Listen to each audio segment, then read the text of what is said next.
Diane, I'm listening to a podcast, Black Lodge Trivia Night. I've never heard so many game aspirations in my life. All right, welcome back to Black Lodge Trivia Night. As you can see, it's just me tonight. Art, Matt and Patrick are off on assignment covering the Olympics in Paris, so I'm wishing both of them well. But otherwise, yeah, it's just going to be me. Real life has been getting in the way a lot for the last couple of weeks. Travel, illness, all sorts of stuff. And we didn't want to let the rotation is sort of pausing for a moment just because we need to get everybody back together. So I thought what I would do is I would give something a shot. And what I'm going to give a shot is a game from Black Oath, I think it was written by a person named Alex T, and I apologize if I get that wrong, but judging from the credits, that's what I saw. But the game is Ker Nethalas. I hope I'm saying that correctly. I don't really know. I'll bring it up here. Ker Nethalas it's a solo RPG. I think it came into my attention because of like Drive-Thru had a sale, and I had bought some solo RPGs before. This one is meant to be played either solo or you can play it cooperatively. They give you rules to adjust the difficulty if you have more than one player, which I think is personally great. With all of this solo RPG stuff going on, I kind of wonder if there's going to be a sort of not a resurgence, but like co-op computer RPGs are sort of like the thing, right? With Divinity Original Sin 1, 2, now Baldur's Gate 3. There's a real push for being able to co-op RPGs. And so I'm sure you could co-op Dragonbane. Strider mode, whatever. I'm sure you could figure out some way to do it. This one, though, it expressly says that, like, hey, if you co-op, here's what you do. Just want to apologize. I'm getting over an illness, so my nose is going to be a little... Might have to use, like, be Johnny on the spot with the cough button, etc. But, anyway. So, Ker Nethalas, it pops up on Drive-Thru RPG, and I sort of do the stages of the Vince McMahon meme, where it's like, oh, dark fantasy. You know, sort of make that face. And then it's like, oh, kind of crunchy, and my eyes go a little wider. And then it's like D100 base, and I do the, fall out of my chair backwards, right? So yeah, this is a D100 solo RPG. It is a little bit crunchier in the mechanics for some things, like some games, like, we played like English Eerie. I feel badly. I used to get that name wrong all the time. Very light. This is not that. This is a little crunchier. Probably Rune was a solo RPG I played that was pretty crunchy. I think this might be a touch crunchier. This is not an Oracle-driven RPG the way things like Starforged, Ironsworn, even like, the One Ring, Dragonbane, all those solo modules were partially created by the creator of Ironsworn. So this is not that. I thought that was kind of an interesting thing. If you were to compare it to something, it might be more like a rogue-like, to borrow the computer game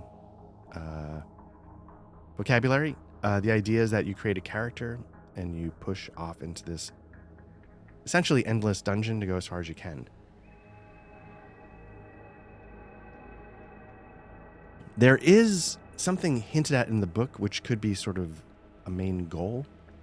I don't know if it's actually meant to be the main goal, but there you are. So here we are. We'll give this a shot. I'm coming into this pretty cold. I've read the rules. I've prepped the module, but doesn't mean I have any idea what I'm doing. But the basics of the game, blah, blah, blah. But the basic premise of the game is that above is the city of Veldonia. It stands as the heart of the Elderworth Kingdom, a sprawling metropolis situated on the kingdom's eastern shore. Once a beacon of prosperity and grandeur, now it epitomizes a fallen glory, haunted by its history and the sinister forces that lurk beneath the streets. Okay, so, once used to be like the shining city on a hill, and it's starting to have its, like, fall of the Roman Empire. That's what's going on above. The world below, beneath the twisted spires and darkened streets of Veldonia, lies a vast and chilling underworld known as Ker Nethalas, the Midnight Throne. This sprawling necropolis is all that remains of a once mighty Valorian ascendancy, a long-forgotten empire of necromancers whose legacy still haunts the present. So that's sort of the basic setting of the, I probably shouldn't have closed that. The basic premise of the setting. On the surface is this city past its prime, in its decline, built on top the ruins of like a long forgotten city of necromancers that, is part of, the forgotten past. And essentially what happens is you are accused of a crime, you are found guilty, and you are thrown into the underworld, this undercity, as punishment. So the first step is, of course, we're going to create a character. Now, this is Foundry VTT. Obviously, here on Black Lodge, we are big fans of Foundry VTT. This is using a module called Custom System Builder. So that's the sort of rule set you have to install. Then you have to, and I'll put all these links in the show notes. Hopefully, I'll remember to do that. Grab my notes here a little bit because then what you want to do is you want to go to the interwebs and you want to search for, you know what? I'll bring up my modules just to show you what's going on here. Ker Nethalas CSB. CSB, of course, stands for Custom System Builder. I don't know his name in real life, but on YouTube, it's Western Man, parentheses, Forelius, I think. He created a number of videos like showing how to use this module. He also created the Ker Nethalas CSB portion of this. CSB, Custom System Builder, is a module that allows people who can't code to create character sheets. It's not like a simple process, but it does allow you the ability to create something by creating boxes, putting formulae into the boxes, etc., etc. And then he created videos on how to use it. It's essential that you watch the videos on how to use it because there's little things that happen, that can happen, like certain links can break when he updates. I don't know if it's when he updates the Ker Nethalas rule set or when the overall Custom System Builder module updates. There's certain steps you have to do to make sure everything relinks. It's not hard because, again, if I can do it, it's one of those anybody can. But it is something you need to be aware of the steps so you can actually do it. So again, I'll link to his YouTube channel, and very much thank you to him for creating this because otherwise, I don't know how I would have gotten this to the sort of virtual table. He also mentions some modules that I was not aware of that I think are going to be very useful in running this game. So the basics, Dice So Nice lets you get, your 3D die rolling all over the place. Big fan of that. Dice Tray gives you these icons down here so that you don't have to type commands into chat. It just gives you an icon to click. You can do 4, 6, 8, 10, 12, D20, and even a D100, which could prove useful here. Now, one that's very useful for this, but we will actually not be using it in this session, maybe in a future session, is Dungeon Draw.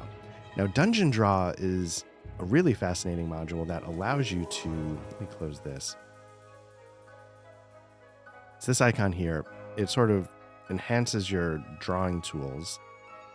Let's see if I can, and it can create a random dungeon. Theme Painter, you can sort of change how it looks. I'm trying to remember how to do it, though. That's the problem. And we're not going to need a generate a dungeon. So then you choose like height, width. You do 2D, Dungeoneer, whatever. Center exits, circular paths. I have no idea. Generate doors, room counts. Well, let's just see what happens. Boom. Right? Oop, and it even has do, undo. You can, I don't know if there's a way to move this over, but I guess I'd have to figure that out. Are these tiles? Can I just do this? But yeah, so basically it creates a random dungeon. And this is mostly what you need. You don't need anything too fancy for this game. And then you can sort of, I don't know if it'll... Yeah, whatever. Now the trick is, how do I get rid of this, right? Ha ha ha ha ha. Okay. Anyway, so if I could figure out how to maybe center it a little better, that would be helpful. But that's half of what you need for Ker Nethalas. Now, in the book, I can show you really quickly, they give you a system how to do it. And at first I was like, oh, maybe I'll bring this in. But then I was just like, yeah, you know what? Like, it doesn't really... I thought this was really clever. But basically, you roll, I think, a d20 for hallways. Maybe it's a little more. And then you roll... Or maybe it's just a D100, and that's how you decide what you get. And then you sort of connect the rooms. And you could do this if you're playing on your table. And I thought it'd be actually kind of interesting to bring these in as tiles, just to stay authentic. But then when I was watching, Western Man's videos, it's like, yeah, just like, because the shapes don't actually matter. The only thing that matters are the descriptions that come from the book. So once you realize, yeah, it doesn't matter what the shapes are, then who cares? We're not going to be using that, though, because the book actually comes with a, starter dungeon, so to speak. So we'll give that a shot. But yeah, first things first is you got to make a character. So bring up my character sheet. There's certain stats: health, toughness, ether, which is sort of like your magic points, and sanity. There is sort of a Cthulhu-ish kind of, you got to keep from going crazy. This is what a custom system builder sheet looks like. You can sort of create these boxes, and then you assign. It's just a lot of dragging and dropping certain boxes. I wonder if there's a way to... I wouldn't want to screw anything up. That's the problem. But you can sort of see, you can, assign values, and then you give those values names, and then you can link values to other values or whatever. Yeah, so damage modifiers, exhaustion, you gotta track that. Your light source, I think your light source lasts 20 rooms. If your light source goes out, you start to go a little crazy, so you gotta be careful of that. This is what I was trying to say. It's a little crunchier. There's some resource tracking, et cetera, et cetera. Anyway, so creating your survivor. The first thing we can do is... Oh, wait. No, I wasn't done. A couple other modules I wanted to highlight really quickly. Dungeon Draw is one that could be really useful. Ker Nethalas CSB is what actually lets you play. These are all pop-out resizers. These are all pretty standard. Quick Insert, I'm a big fan of, because if you need to search... how do you do it? Control spacebar. You can... It's a really powerful search tool. And then this one I didn't know about either. But I learned about it from, again, Western Man, because he uses it. Roll table from sidebar and journal. So usually what would happen is if I would roll a table, if you watched like Dragonbane the Wondering, I'd have to click on this and then click roll. This lets you just roll right from this icon, but more importantly, I can create a journal with everything in it, and I can just click these and it works. So this is probably one everybody knows about. For some reason, it just never occurred to me. Token mold, token magic I don't really need. Token mold I think is the one that lets you, when you drag out a thing, it names it like, bubbly zombie, pensive zombie. So just so it helps you track different monsters by giving them unique adjectives in their name. So very simple. Not doing anything crazy. There we go. So step one is you decide what crime you're accused of. So if I wanted to, I could bring up the table. But if I right click on it, it'll just roll from the journal. Treason. Engaging in activities that betray or threaten the monarchy, such as plotting against the king. So, where do I put that? I don't think it really matters. It's just sort of fluff. So I'm going to put it under notes. But that's why I've been thrown into Ker Nethalas. So, there we go. Now, it says in the book, I think, that you can either be guilty of it or not guilty. It's, part of your backstory, whether or not you're falsely accused. I'm going to say that I'm not falsely accused. I'm some bleeding heart idealist that thought maybe the time for this monarchy and its decline was over. I'll put actual. And I got caught. So there you go. Now, in the book, you know, it says when you wake up, your throat hurts, and you realize that, you know, they tried to hang you, and they just took you down before they really finished the job. They weren't being super careful, so they think you're dead. They thought they executed you. They were wrong. So yeah. So there we go. What crime are you accused of? So other things you got to do then is you got to determine your stats. On the tabletop, you know, health would be d6 plus 8. Toughness is 2d6 plus 10, I think. Ether is d6 plus 8, much like health. And then sanity is a d6 plus 8 as well. Everyone starts with a magic resistance of 20 points. In CSB, what you can do is you can actually do a one-click roll, and it generates all your attributes. I'm a little nervous about this because I could have total crap, but I'm going to be stuck with it. So here we go. Roll new attributes for AWD2. Yeah. Okay, so an 8 plus a d6, 12. That's not bad for health. 2d6 plus 10. Is that a 2d6 plus 10 for toughness? It's giving me the... Yeah, so I rolled like a 3 on the 2d10s and then adds the t. So ether I rolled 2. That's not great. Sanity I rolled a 5. That's pretty good. So middle 2, not amazing. Outside 2, pretty good.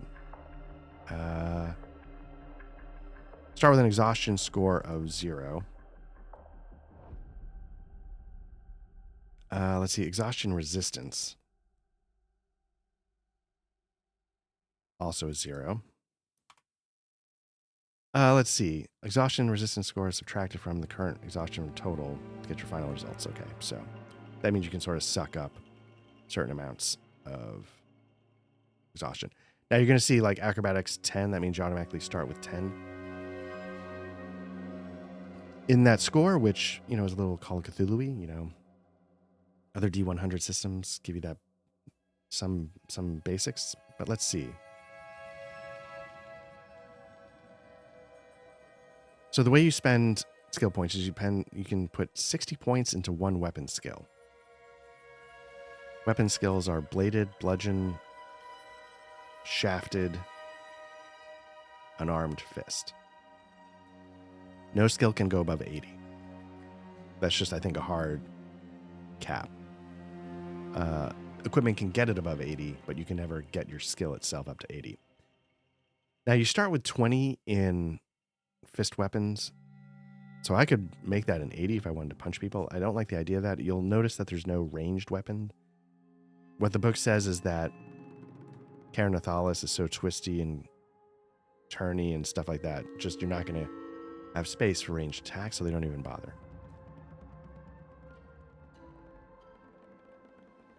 So I've always been partial to like warhammers and stuff like that. So part of me wants to go all in on bludgeon. I think that's what they are. I can double check. My items, weapons. Do they have hammers? Warpick, warhammer. Warhammer is a two-handed bludgeon. So then I guess what I more need to decide is what kind of character I'm going to play.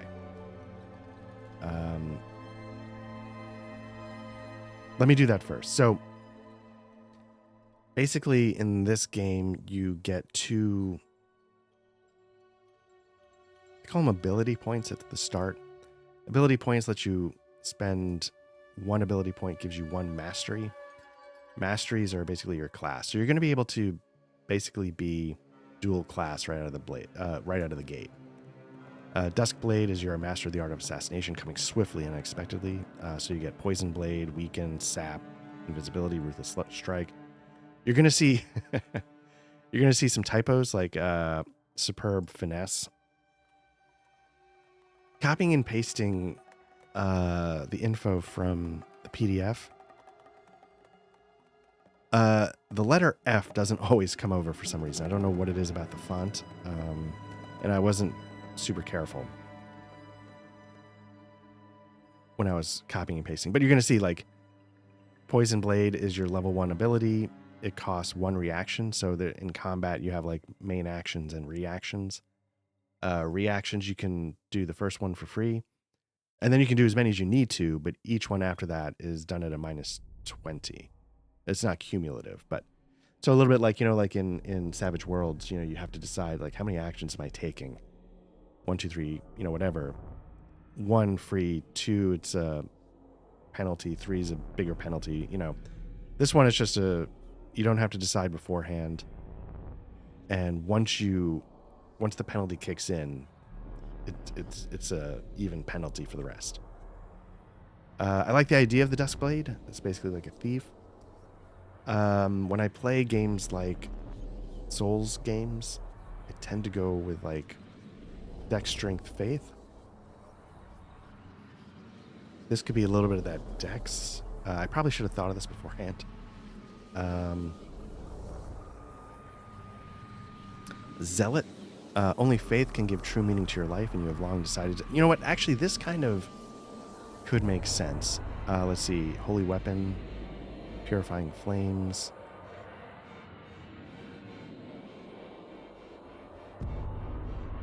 This is a little... It's an offensive kind of... What's a ritualist? You study the ancient words and symbols of power, granting you control over the turning of spheres.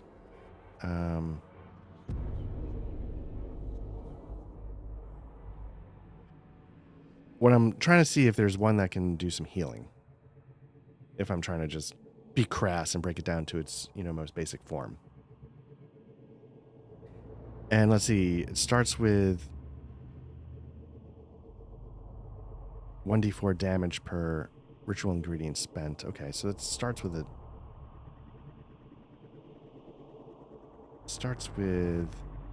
offense. Let's see, a weapons master, lifetime dedication to your weapon. Let's see, evasive strike. Strike at your opponent while at the same time sidestepping their attack. If you score a hit, your next defensive check receives a +20. Okay. I feel like the name of the game in this is going to be combat. Do we go fight or thief? Sneak around, drop some poison, and then hit hard. You know, there's flame casters, which, you know, let you throw fireballs at the highest levels. Grave Caller is going to let you summon, you know, necromancy. So you can sort of get the idea that there's tons of options. They sort of cover the basics of what you think they would. I'm starting to get all over the place here. So let's clean this up a little bit. What's a Mind Binder? So you can sort of keep people from debuff. You can debuff them. They can't cast spells. Stormbrand. Wielding 2 weapons and harnessing your powers of storms. Okay. Tracker, Master of Stealth. You can get extra cooking ingredients, set traps. Conceal camp. Oh, that could be useful because that's something you got to do. When you make camp, you got to make sure you don't get ambushed. This one, scavenging check, you get extra cooking ingredients. I'm just trying to see what I would get at level 1 to start with. You can have 2. There's a way to get a 3rd with, like, magic items, stuff like that. So you can actually have, like, 3 classes. Missile Reaver. I'm going to go with a Weapon Master, so I can hopefully drag this over. And you can see it now fills into there. I think I get tier 1 because I'm level 1. So when you click that, it gives you Evasive Strike.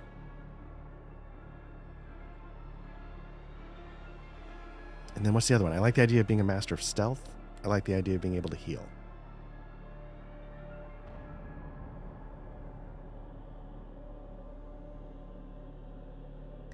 The Zealot, which makes sense, can't heal right away.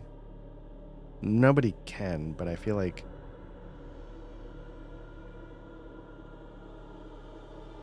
Oh, that's expensive, though. Like you see, it says, like, cost 10 ether, so you got to spend those points to to be able to do what you're going to do. Where's the desk blade again? Invisibility, sap, ruthless strike.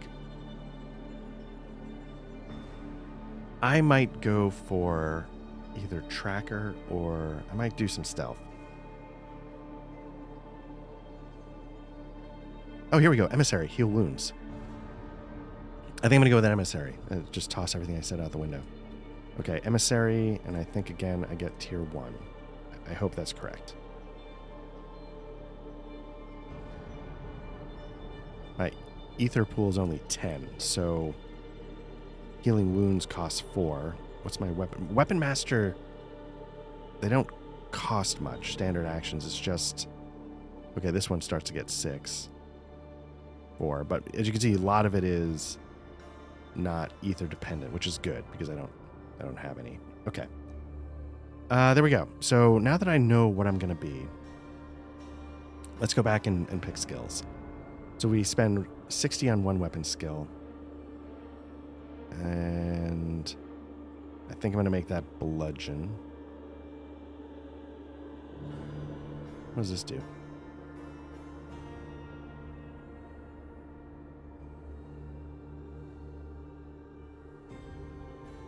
Does it just tell me that I've spent on it?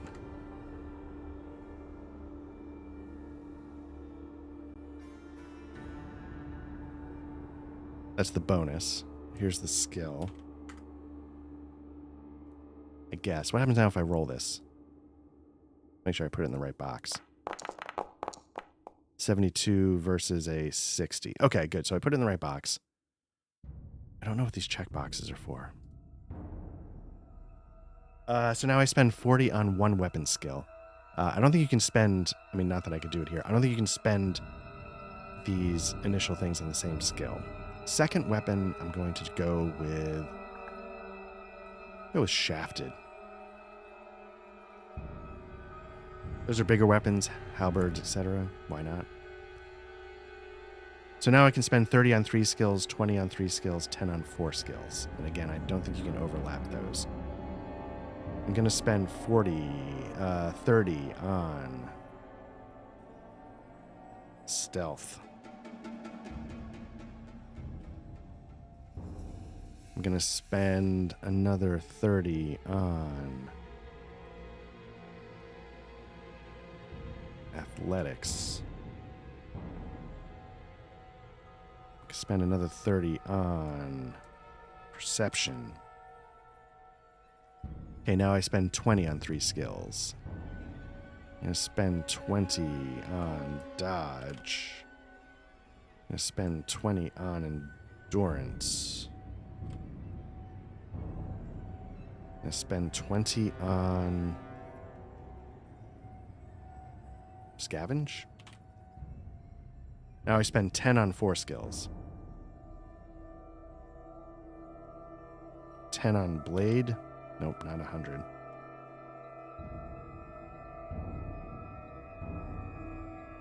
$10 on medicine? Oh, God, I feel like this is going to go poorly. It's 2. 10 on reason. 3.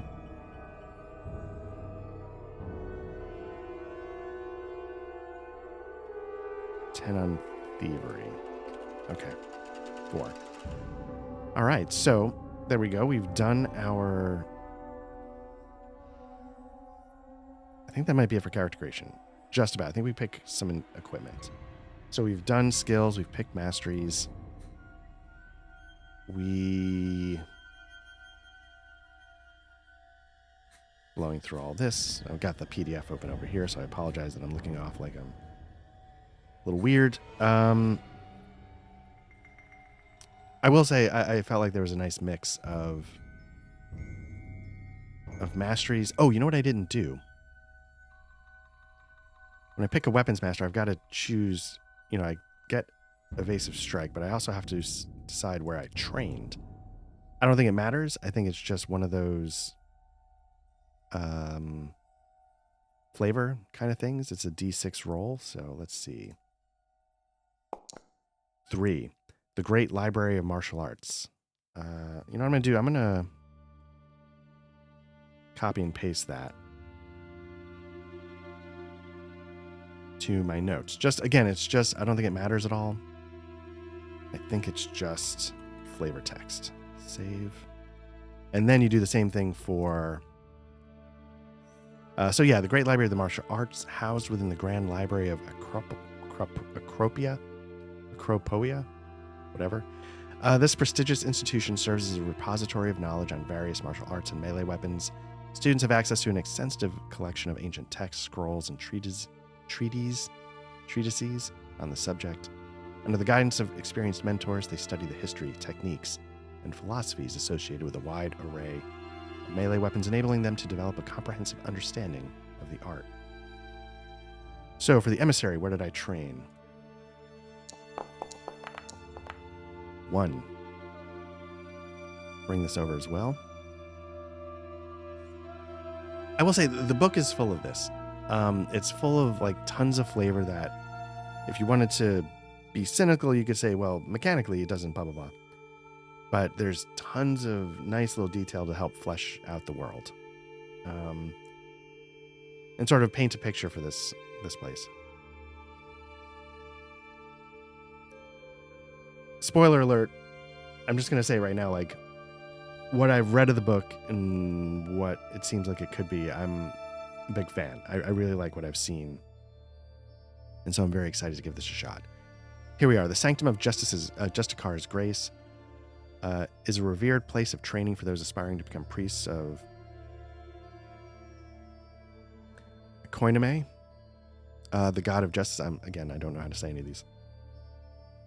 Here, students immerse themselves in the study of Koinome's teachings, honing their understanding of moral principles and the pursuit of fairness. Okay, that actually kind of narratively makes sense given my crime. Under the guidance of wise mentors, they learn the art of conflict resolution, advocate for justice, and uphold the divine tenets of Koinome. Okay, that makes sense. I'm sure if you wanted to, you could just pick one, but I like the idea of seeing what happens when all the randomness kicks in. So we got the training. You do level. There's levels where it should be level 1. The way you level is you gain 1,000 XP. It's 1,000 XP for any level. Doesn't matter. You get XP for opening locked doors, dismantling traps, enter a new domain. Domain is a series of rooms, sort of controlled by an overseer, which is the final boss. You defeat an overseer, you get 200 XP. So I could see, like, it might take... I could see giving these numbers like 2 domains maybe to gain a level. Maybe it could be done in 1, it's hard to say, but... So now the question is equipment. I thought you...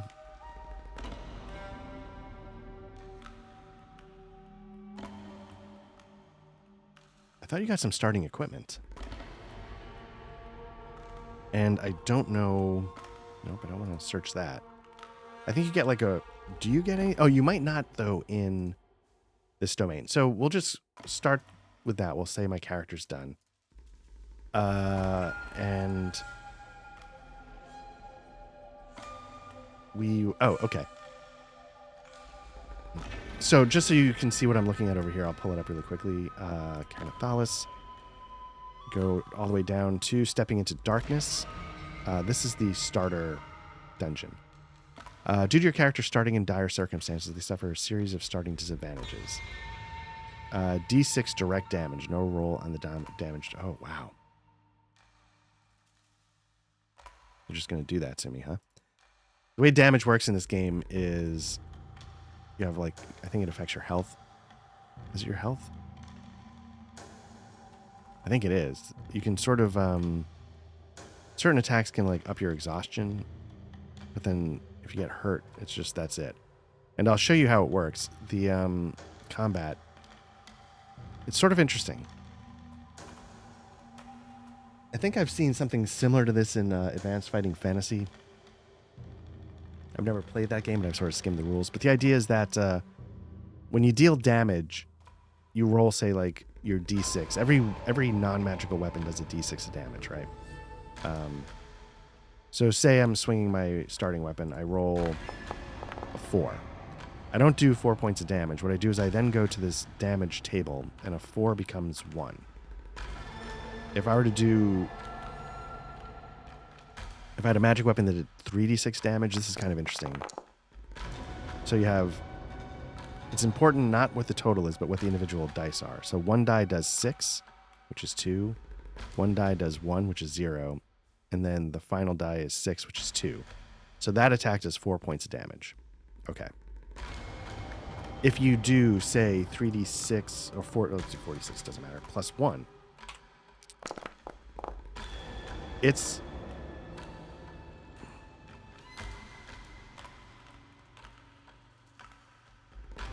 So you rolled a 13. So again, it doesn't matter what the total is. It's the individual dice. So the first thing you do is you take the plus 1, you add it to the lowest die, which in this case would make the 1 a 2. That means that one does 1 point of damage. The 4 does 1 point of damage, so up to 2 points. 6 does 2 points, so up to 4 points. The 2, so that attack does 5 points of damage. One of the things I like about this combat, hit locations. I'm a big fan of that. It's a bit of crunch that you don't always need, but I think it can be fun. And of course, classic bias, armor does not make it harder to hit.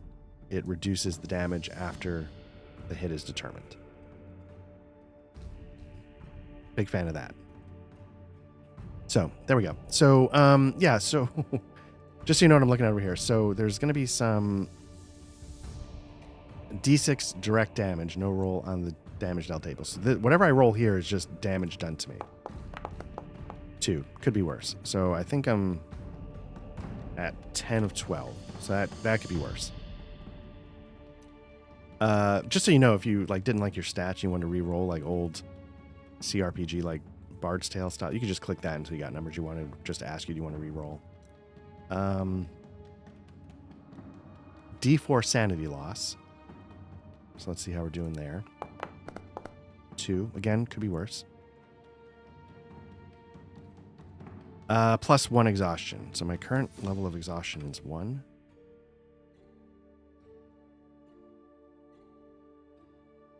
Yeah, it says when you first awaken among the rotting corpses, confused and in pain, you have nothing but some rags on and the knowledge you accumulated all those years spent on the surface.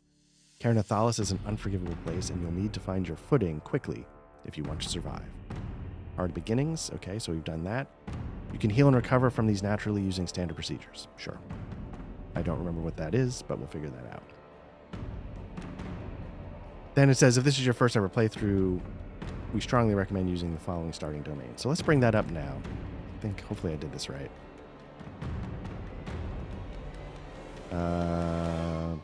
Graphics, Ker Nethalas, choose. Nope. I just drag it. There we go.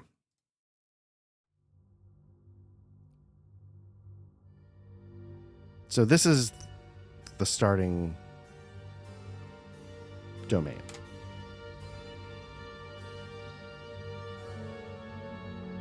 Okay, during this domain, the map is already fixed. It's generated.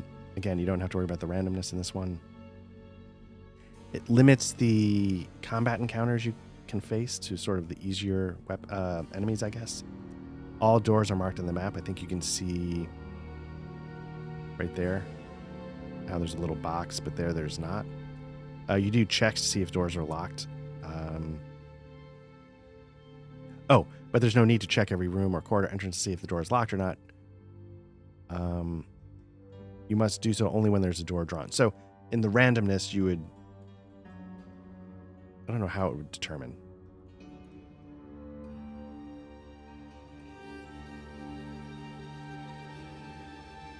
I put on the light? I did. I don't know why I did. Oh, you know what it was? It might have been when I randomized the dungeon. I think I might put lights in there. Okay, so there we go. Let's see, corpse pile. This is where we first... there's nothing of value here, just a rotten flesh and vermin. You do find a half-spent torch. Okay, so let's bring my character into room 1. Let's get this started. Yeah, so the corpse pile. This is where you opened your eyes for the first time after your supposed execution. This is where the nightmare begins. There's nothing of value here, just a rotten just rotten flesh and vermin. You do find a half-spent torch, though. It will last you another 10 rooms. So, let's bring up my character sheet. I'm going to... Ooh, I didn't pick personal goals. Forgot about that. Personal goals are sort of really long-term things that give you a bonus. And I'll bring it up here just so you can get an idea of what we're looking at. Like, they're really long-term. This is page 112. What page is this? 63, not even close. What about if we jump down here? What page is this? 84, getting there. Personal goals, there we go. You can see, like, acid damage, deal 200 acid damage. Like, tracking this is going to be a little bit of a thing, but that's okay.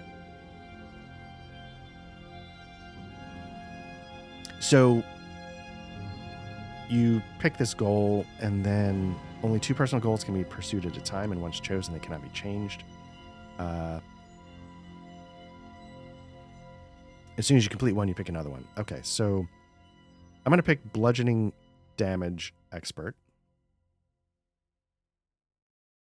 I'm going to pop this out for a second because I can't see. Personal goals. Oops. Bludgeoning experts. And I need to deal 200 bludgeoning damage. So what I'm going to do is I'm going to just do like 0/200. So now I just realized I've been muted for a while. So shit. Yeah, so I've picked my personal goals. Bludgeoning damage expert, relic hunter. Bludgeoning damage expert is going to allow me to do 200 points of damage. Once I do that, I get like a reduction in damage. I might have to fix some of this in post because, again, with my coughing, I'm muted. Don't know when I'm muted. Unmuted. Yeah, I'm going to pause this for a real quick second, and then I'll just come back. I just want to check to see what I screwed up. So, dip to black, come back. Okay, we're back. That could have been a lot worse.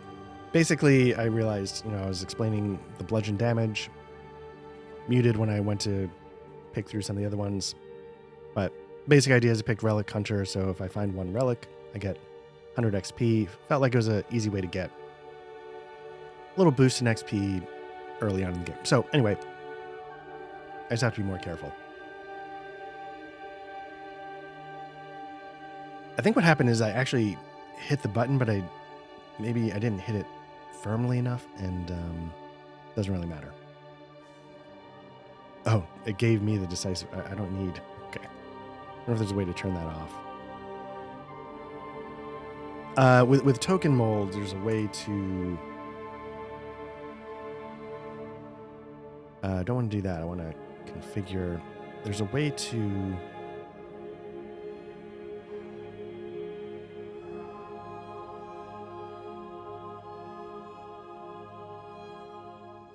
Decide which tokens get it, which tokens don't. And I'm not sure how to turn it off. I don't think it matters, but append.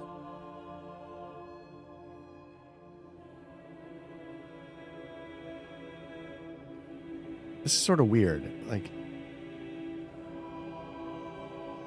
that's it right there. Whatever. This is friendly update.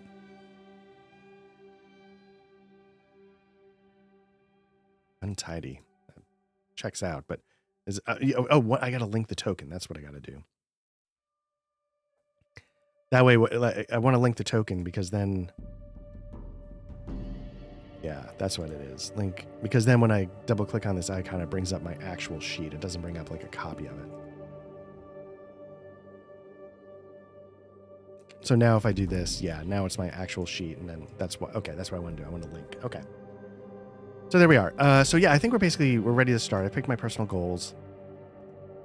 And we've entered the corpse pile. We found I was going to add a torch. It's my equipment. Page 1, page 2 is vulnerabilities, bonuses, madness, perks. Okay, none of that.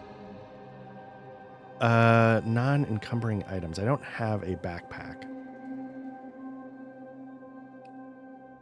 So what I'm going to do is I'm going to put a half spent torch, 10.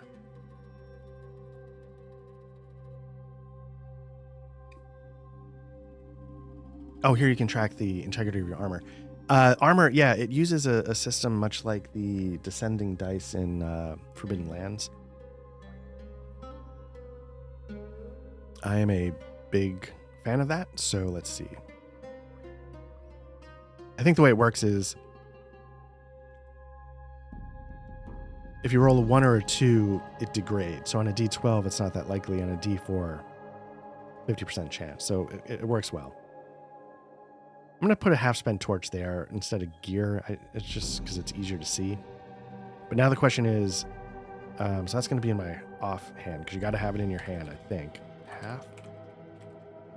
So maybe I only need to put it in one spot.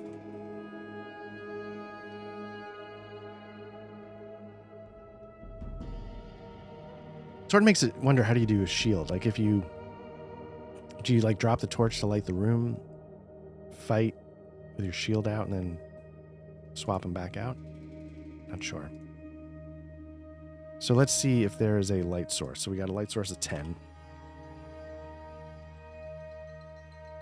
And I think that's all we need to do for this room. Now, if we were randomly doing this, there are descriptions of corridors. There's descriptions of rooms.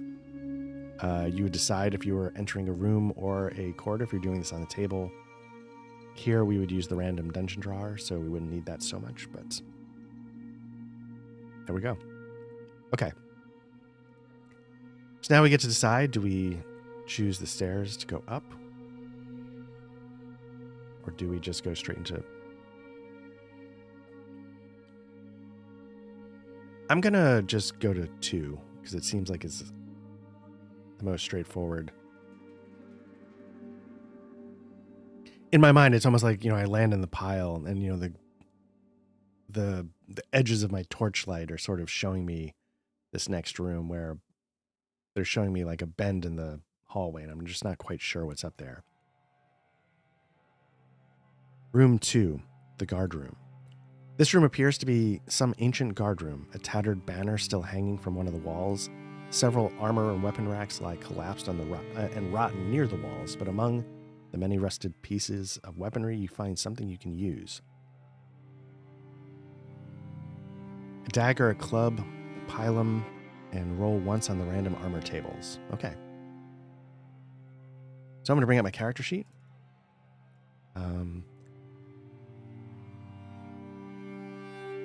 It's giving you basically the basic options. Let's get weapons. We got a dagger. So what I can do is I can drag dagger onto my sheet. And you can see the stats pop up. Club. I think that's probably what I'm going to be going with because it's bludgeon. And then a pilum I think is going to be a shafted weapon. Maybe I'm... So you can see weapons have like initiative bonuses, attack bonuses, defense bonuses. They can have stats like speed, and I think speed is what helps with the initiative bonus and attack bonus. If you're the attacker, you get like a +10 anyway, just for being the attacker. Maybe because the idea is you're sort of controlling the melee because you're, I don't know. You can see it takes what skill, the damage type, different creatures are vulnerable or invulnerable to different damage types. So like when I was saying it was crunchy and did my Vince McMahon, it really is. It's not just, it lives up to its D100 vibe in my mind. So there are weapons, and now we got to roll on the random armor table. So let's see if we got something for that. Random armor. So again, if I left click on it, it would show me the table. But if I right click on it, it will roll the table. I get torso armor and it's rigid leather. Okay. So I get some rigid leather for my torso. So the way you do that is you go over to page 3. And I'm going to put, whoops, armor. Rigid leather torso.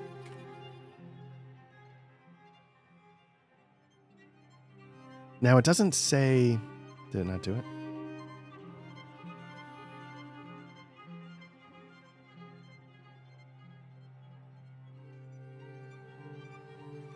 Why did it not do it?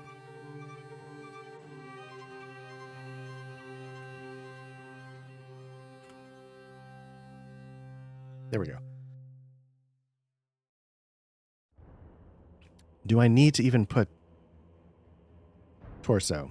Or is it just understood because it's the armor, you got gloves, boots, helmet? I'll just leave it for now, but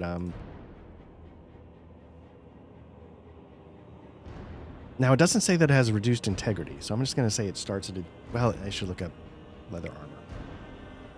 Just in case. Let's see if I can bring it up here. The rules.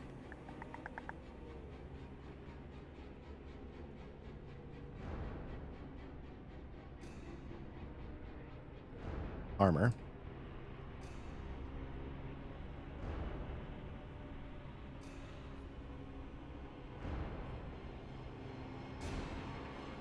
So rigid leather, protection of 2.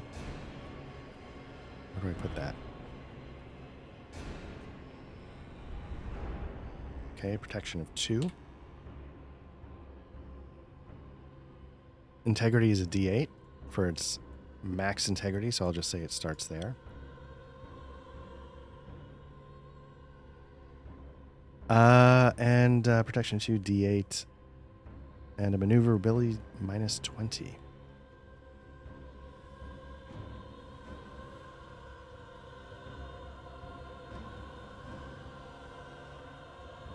I'm not going to do that. I'm going to include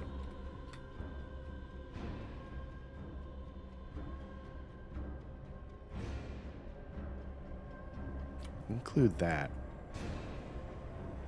Now the question is, can I add that? Is that a skill here? Because you could add like a bonus. I just don't know. It doesn't seem to be one specific thing, so...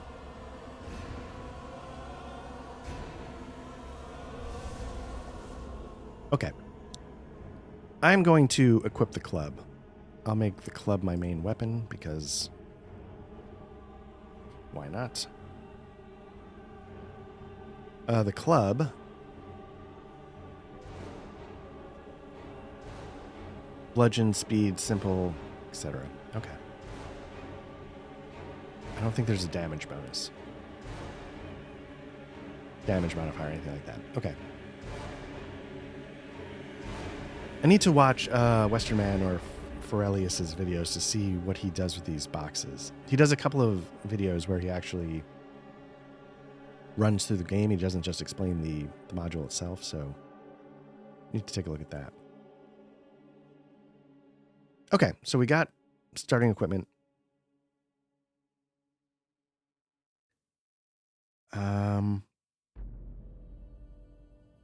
There is no combat encounter or event in this room.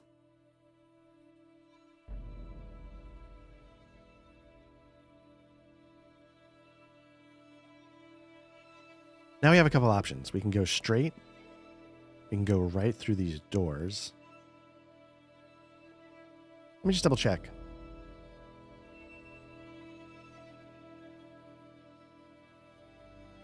Okay, so since there's a door there, we would need to check to see if it was locked. Now, a locked door, I don't know if I put that in here.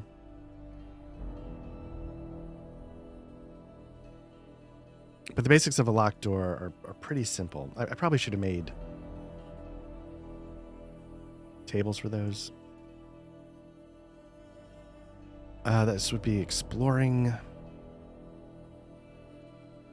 Doors and containers. Determining if the door or container is locked, rolling a d20. Door result of 12 plus means it's locked. Container 10 plus means it's locked. Determine the lock's difficulty by rolling on the random difficulty table. You know what I'm going to do?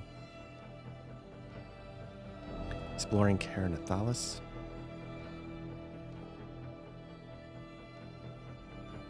We'll just call it doors and containers.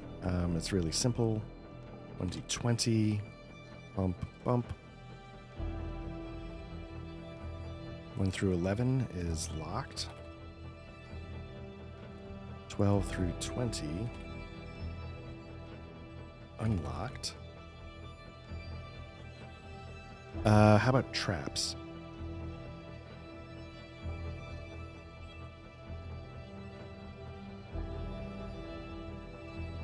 Okay, if the door or container is locked, you can always break it down. But how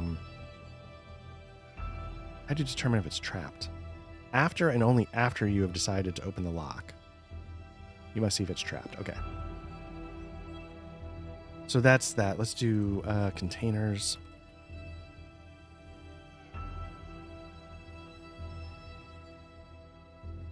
Again, it's a d20. 2 results. 1 through 9. 10 through 20. Locked. Unlocked. Now I could make like a subtable that checks to see if it's trapped right now, but I want to hold off on that because I have to make the decision to, like, I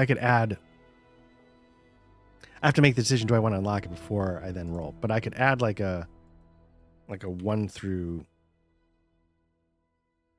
9 and make a subtable locked, trapped, not trapped, but, and it would sort of, anytime it rolled a 1 through 9, it would also then tell me if it was trapped, but I don't want that information right away. So let's update this. Make one more. Trapped. Now that was a D10. And on a 7 or higher, it's trapped. 1d10. Whoops.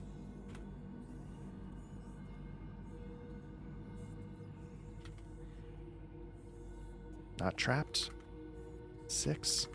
7 through 10. Trapped. Cool. Okay. So now what I can do is I can add these to my journal. Exploring Ker Nethalas. See, doors, I'll just keep it in alphabetical order. Doors, containers would be top. There we go. And then trapped. I'll put right there. I don't know if it's literally alphabetical order in that sense, but it makes sense. So now you can see my journal has all these. So I would go over here to the door and I would test it. So then I can roll that. And it's locked. Now I think to pick the lock, you need skills. You need, is it thievery maybe?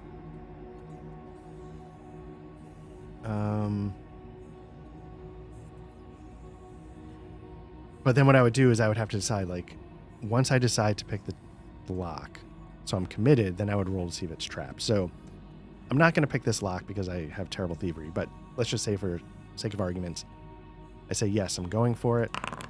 It would be trapped. And then I think if I fail the thievery, I set it off. Maybe I don't actually know how that works. But there's a whole table for like trap effects. You know, the skill check to avoid, what it can do to you, et cetera, et cetera. It's a lot to it. But because I know I'm terrible at this, I'm going to skip it. Now let's pop this out.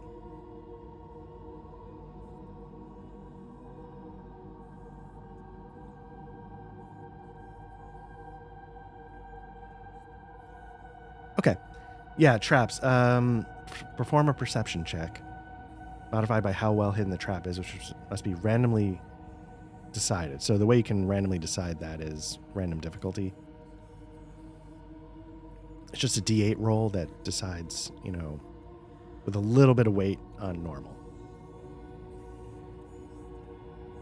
Anyway, but we're not going to do that. I was muted again.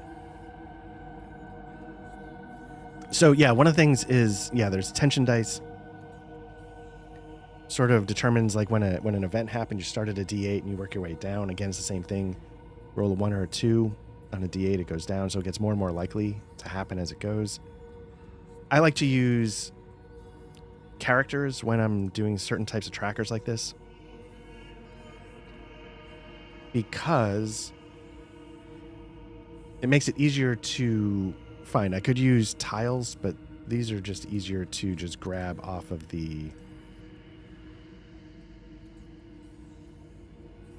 list. So we're going to start with a D8 tension die. The reason why I was about to bring that up is because if you decide to break down a door instead of pick it, it creates so much noise that it changes the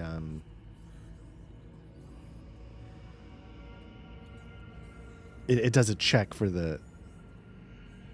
So if it were a D8, I'd roll a D8.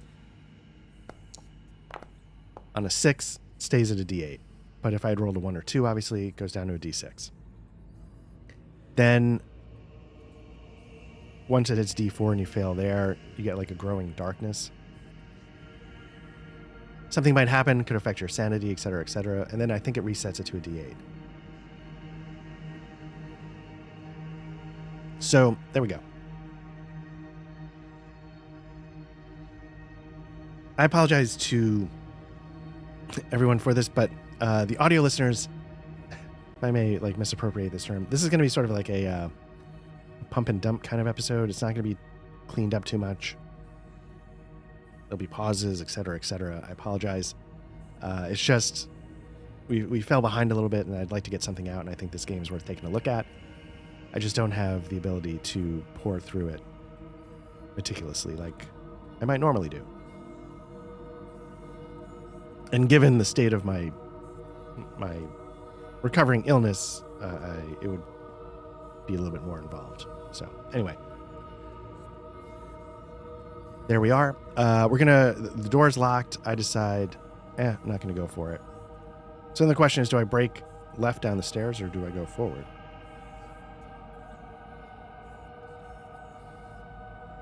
And I don't want the fact that I can see the whole map to determine my choice.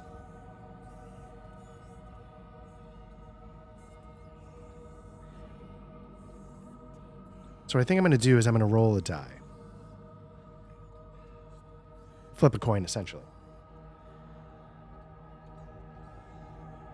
But I will make it a D4 just to make it simple.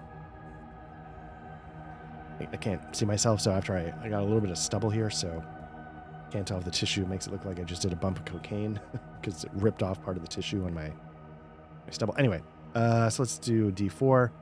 1, 2 forward, 3, 4 left. Forward, okay. So we make our way up. Let's see, when do I do... It's already generated map. Oh, but I need to make a tension die check in every room. Okay. Don't track the domain exit. Okay.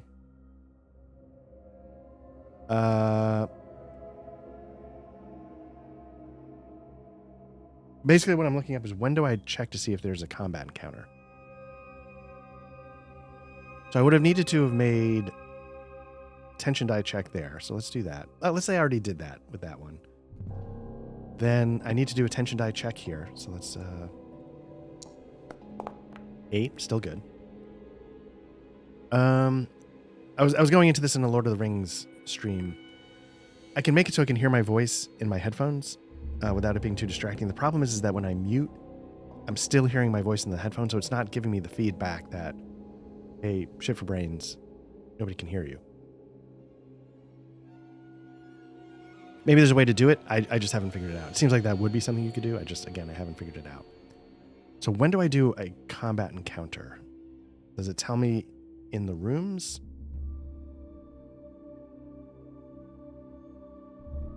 Or is there something I just walk into every room and do it?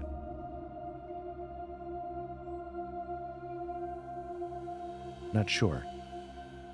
Bum, bum, bum.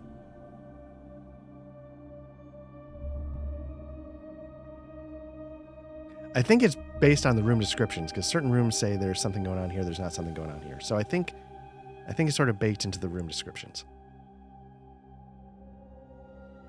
Okay. So, I need to track my torchlight. It's gone down by 2. Not 2. It's gone down by 2 because I've got it in room 1, and every single room, I think it goes down by 1.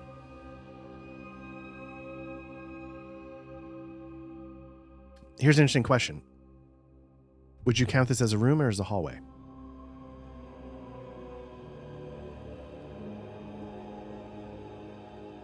They clearly mark rooms, but would you count this as a full room? Looking at light source, you must have a free hand to hold a torch. Okay. Regular torch or lamp will remain lit for 20 rooms. If you lack source, the character is blinded, and you also must pass a resolve check when you enter a new room or lose sanity. Looking at basically what I'm doing is I'm going back to the list of the. I'll pop it in. I was just sort of going on to their list of rooms and seeing what's what. And I'm kind of getting, like, you can see here at like 36. Like, I feel like that's a room, even though it's small, et cetera, et cetera. I feel like they're counting that as a room, so I'm going to count mine as a room.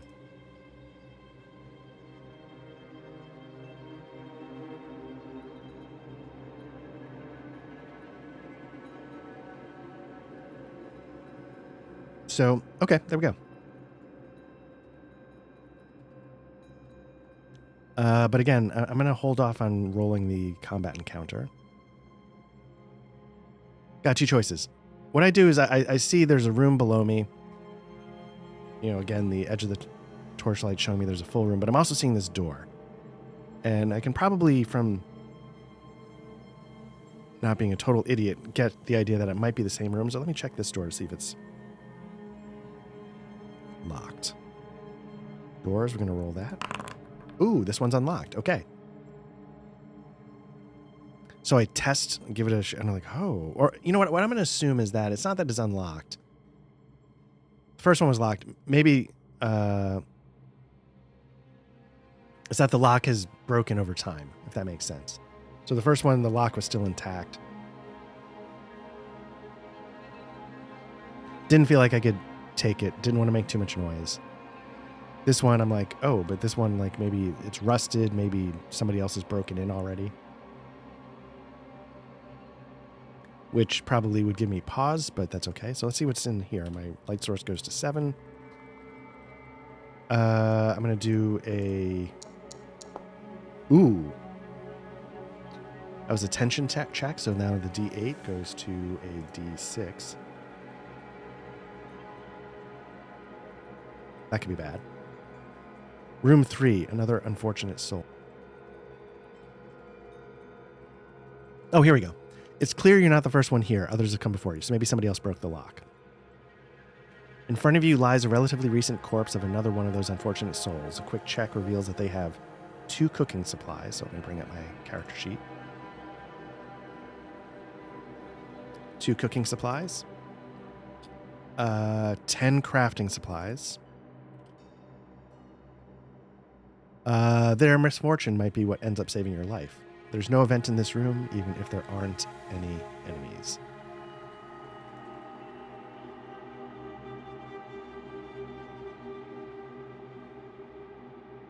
Okay, so now crafting supplies, cooking supplies, I think those are things you need when you want to make camp. I think the crafting supplies help you make equipment, but it also helps you, like, barricade your camp to protect it against getting ambushed. Cooking supplies, I think, helps you heal when you're making camp.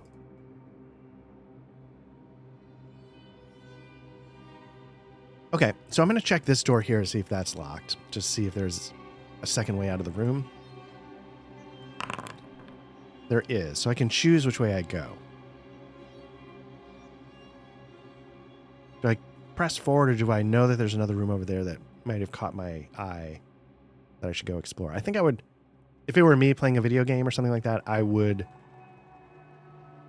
check this room first before I went too much further. So, question is, does moving back here count as another tension check, another light source? I feel like it would, right? Like, it's a timer, and if you backtrack, that's going to burn the time, right? So, let's go back to the light source. So we started there, so it was 8, 9, 8, 7, 6. So we're down to 6.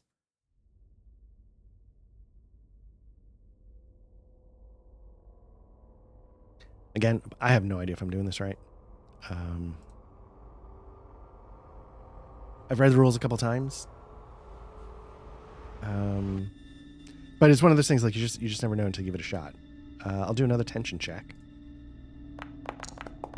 Ooh. Because again, it's kind of a timer. So this means something bad's about to happen. I'm just going to say that. Can I put these in the bar? And can I drag them out? No. Okay. Just trying to think if there was a faster way to pull these guys out. Okay, so we're down to a D4 tension. So tension's already rising. And we're going to go into room 4. So let's, before I forget, let's light source that down to a 5. And let's tension. Let's do the tension die after we do the room, and then we'll go from there. Room 4 says altar. Old melted candles have fused into a mass of solid wax upon an altar dedicated to some mysterious goddess you do not recognize. She holds a bowl in her hands, and within it you find the brittle remains of paper prayers left there by whoever worshipped this deity. There is no event in this room, but you find D4 candles you can still use.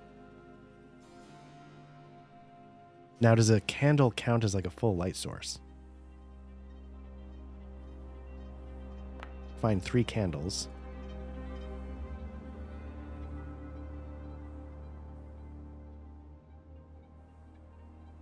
I think I'll need to look up candles, just to make sure.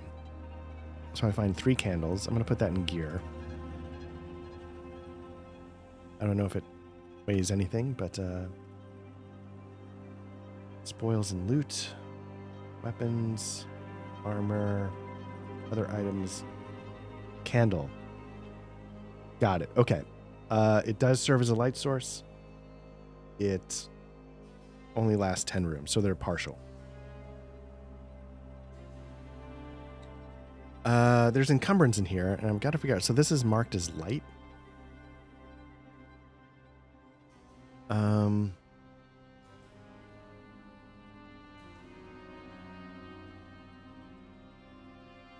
And I don't know what, like, can I carry 10 light items and...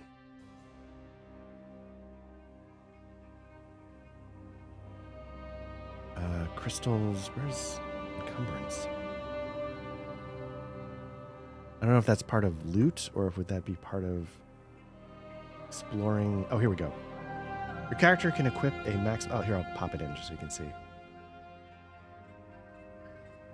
Your character can equip a maximum of 10 items on their body. 9 equipped, 1 main offhand, okay, You can also carry other gear and items with them. In order to keep track of what they carry, your character has 10 item slots. You can see that, I guess... Well, whatever. Normal items take up 1 slot. Heavy items take up 2. Light items can be bundled up to 10 items in 1 slot. Okay. Don't have a backpack. Don't have a pouch. Belts, anything. Okay. So I think the way it works is I don't have any belts. I don't have backpacks. Got 10 slots. This is only taking up... I could carry 7 more candles. I guess if I was carrying something heavy, I would like put it in 2 slots. I think I would type it in 2 slots. So, all right. So I have enough. I have enough for 30 more rooms. So that should cover me light source wise. So that's good. But now I need to do a check for the tension. 4. Still good. Here's the question. Do I make camp or do I rest or is there some way? Let me see how to fix that tension die.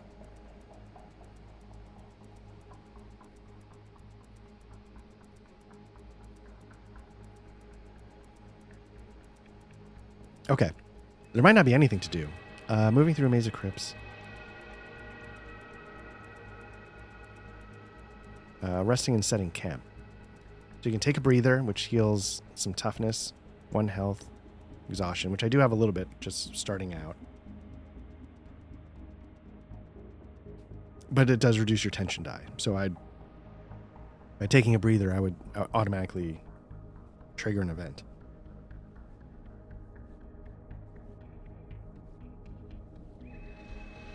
Then setting camp. You can do a bunch of different things. You can attune, barricade, that's to help protect the camp. Cook.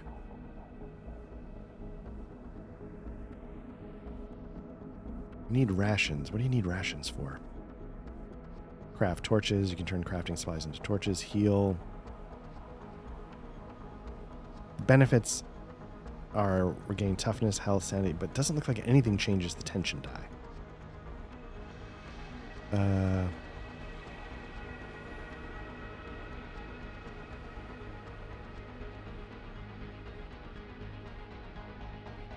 Ooh, scavenging. Your only chance of making it out alive is to...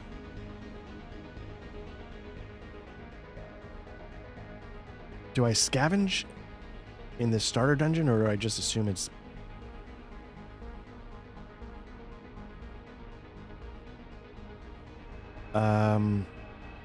Does it say?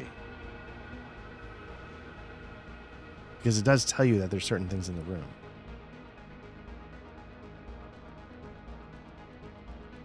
Some details are fixed, but you will still need to generate the contents and possible encounters of each room using the procedures from Chapter 4. Okay.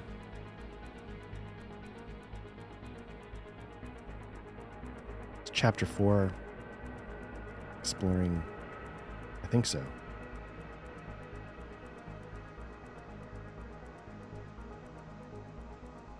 So, like, when I entered certain rooms, that doesn't have a description. Should I have rolled a description?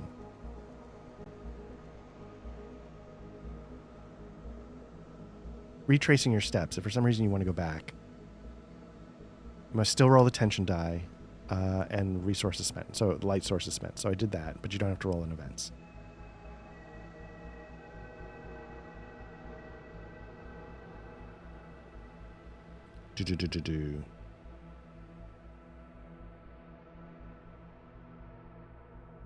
I didn't do the overseer.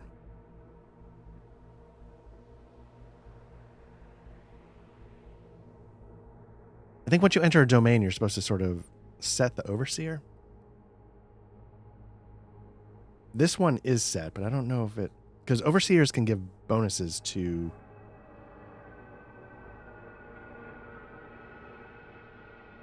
the whole thing.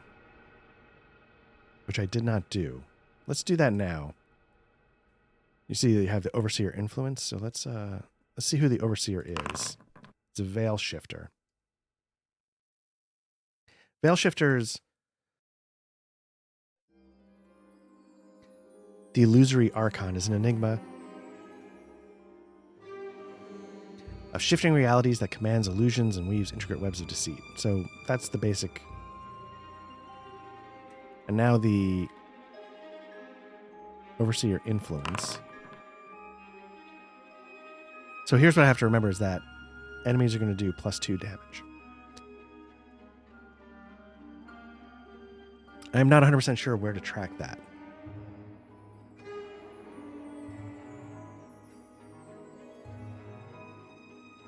I feel like what I could do... There's 10 options.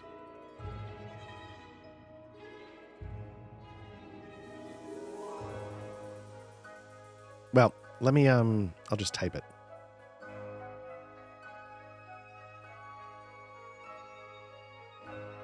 Just type it here, I guess. Let me get rid of this.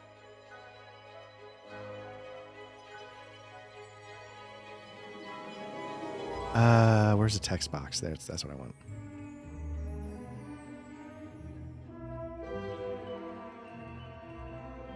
I wish there was a way to copy and paste text from... Maybe there is, I don't know. +2 damage.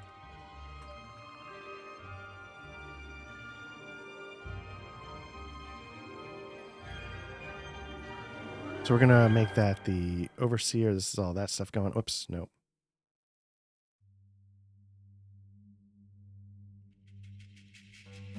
Okay.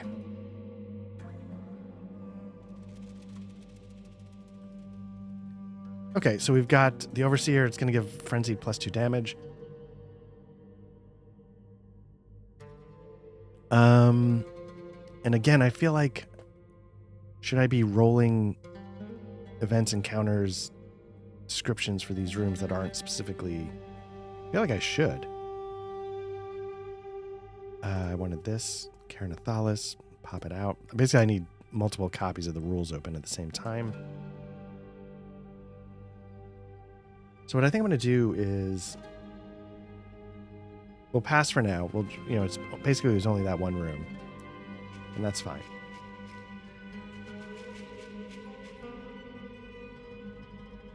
But yeah, we'll pass for now and figure it out.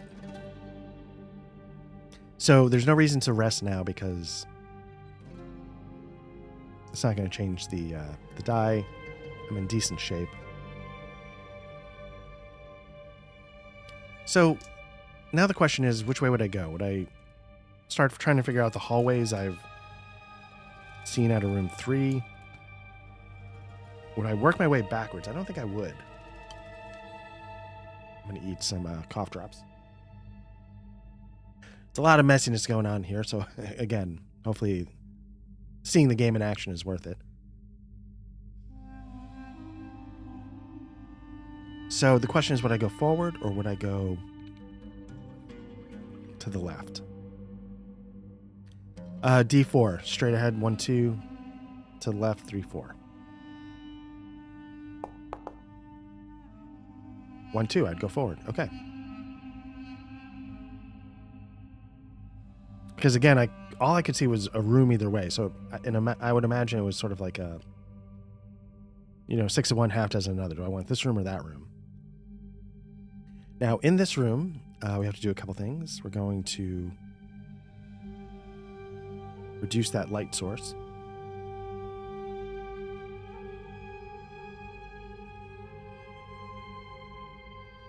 And we're going to... I guess what we would do is we would do a room description.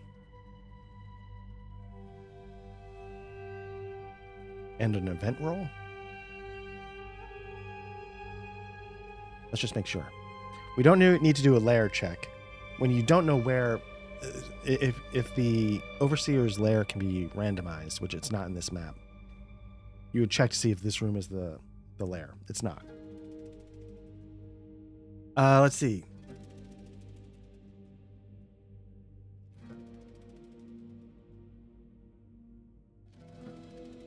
Let's do a description just to have it. I don't think it really changes anything. I think I can scavenge this room if I want. The room is perpetually shrouded in darkness, where even torches struggle to dispel the oppressive gloom. Okay. Once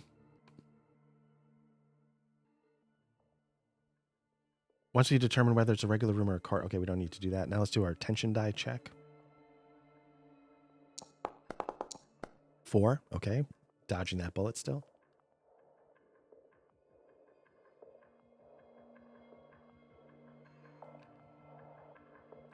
Can I scavenge? Oh, I need to do is there a combat? Okay. Next, see if there's a combat encounter. Roll a d20. If it's a room, 10 plus means you're encountered enemy. For corridors, it's a 15. If the room's an overseer layer, don't bother. Okay. Okay, last but not least, if you enter the room and there's no combat. Okay. So we need a 10 plus.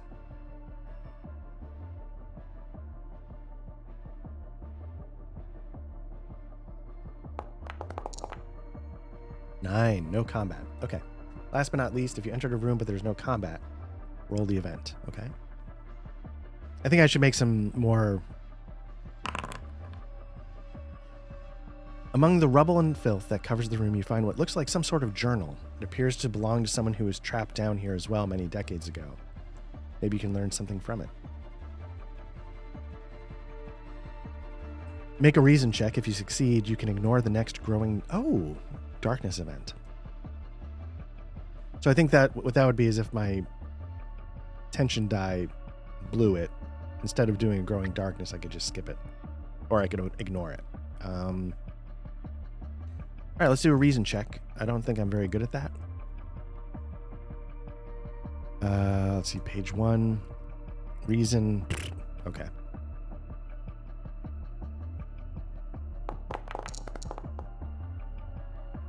Failed. 30. Target was a 10. Yeah, no chance. Okay.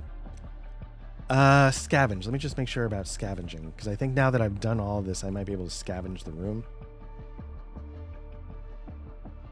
Let me just figure that out. Your only chance of making out of this place alive. Each time you enter a room, you can make a scavenge check. If you pass it, roll the scavenging table. Okay, is that a skill? Which I'm bad at. If you roll a critical, you get bonuses. Criticals in this is when you roll doubles. So if you roll doubles below your skill, it's a critical success. Above your skill, it's a critical failure. Oh! Success. All right, I rolled a 1 on a D100. Not a critical, but that's okay. So now I get to scavenge. Let's bring up scavenging. I get 1d4 crafting supplies. 3. Nice.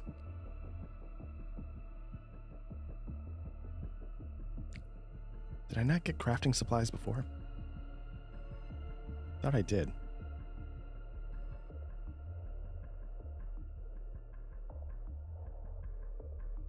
I did, yeah, I got 10 from room 3. So I've got 13 in total.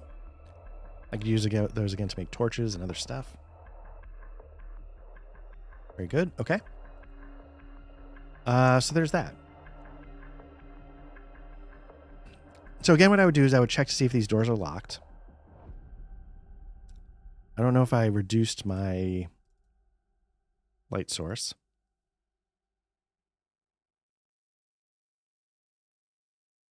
Let's double check. 1, 2, 3, 4, 5, 6. It's at 4. Okay. Let's check to see if that door's locked.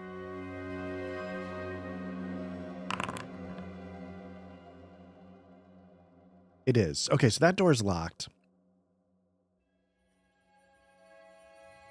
I don't want to risk it being trapped and unlocking it, so then I guess I could go right. So I go right into a room. Process is... I should enter this into Foundry so I don't have to keep going to the rules. Okay, so we don't have to worry about a layer check. We don't have to worry about the domain exit. Now we do a tension die check. 4. Ooh, still good. Okay. Next we do a combat encounter. This is D20. 18. There is definitely a combat encounter. Now, in this, it's a special combat encounter for this, for the first domain. I'm going to get Blight Fang Rats.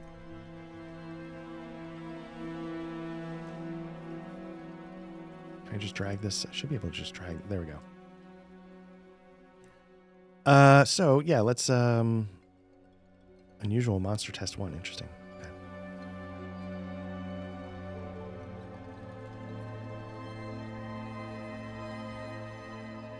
There we go. These abominable rodents are grotesque amalgamations of rotting, again, flesh, because the Fs don't carry over. And shadows. Their sinewy bodies covered in mangy mottled fur, possessing malevolent crimson eyes that pierce the very soul. Blightfang rats can really spread havoc quickly if left unchecked. Whispers speak of these nightmarish creatures amassing beneath Valdonia, ready to unleash an apocalyptic wave of suffering upon the world. Okay. Let's see. Let's do a combat encounter. Okay, so we got the opponent type. We don't have to worry about combat encounter difficulty because they're keeping it easy. Multiple targets, creature stat block. So you got 3, you got some stats, awareness, endurance, athletics. You got 3 hit points. Pack. And no level adaptation. So certain enemies, as you get higher in level, they make the game harder, so you don't just blow through it. And then they have sort of like a attack that you can do. It's sort of like the D6 minimum. So 1, 2, they do this one. 3, 4, 5, they do a scratch. And on a 6, they do a rally. But we have to remember they do +2 damage because they're frenzied, because that's the Overseer's. That's the Overseer's thing. They have no armor. They have a hit location chart that you use. If you hit them in the head, it's a critical. You can choose to go for that with like a -30 penalty. And if you kill them, you roll on the resources table. There's 2 tables you can roll on. There's resources and there's spoils.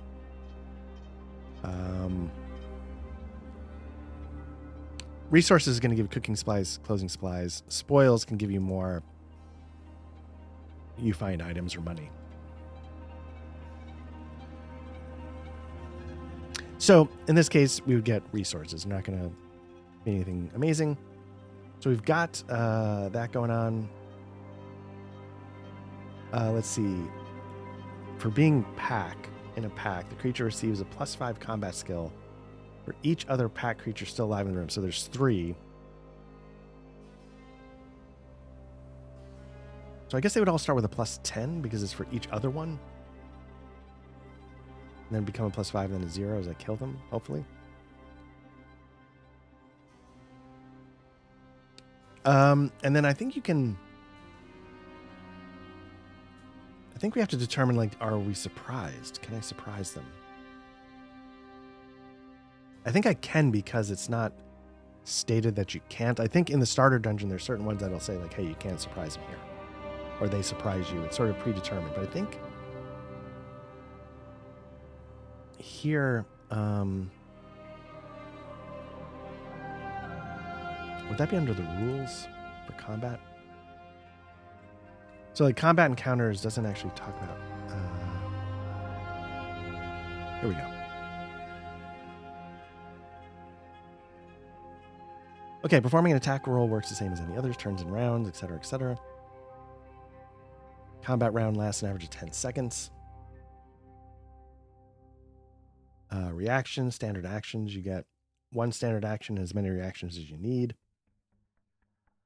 Okay, when you are faced with an opponent and combat is clearly taking place, you must determine who gets to strike first. This is done by pitching your perception versus your target's awareness. Alternatively, and only if your opponent hasn't surprised you, something that will always be stated explicitly, you can attempt to surprise them before combat starts.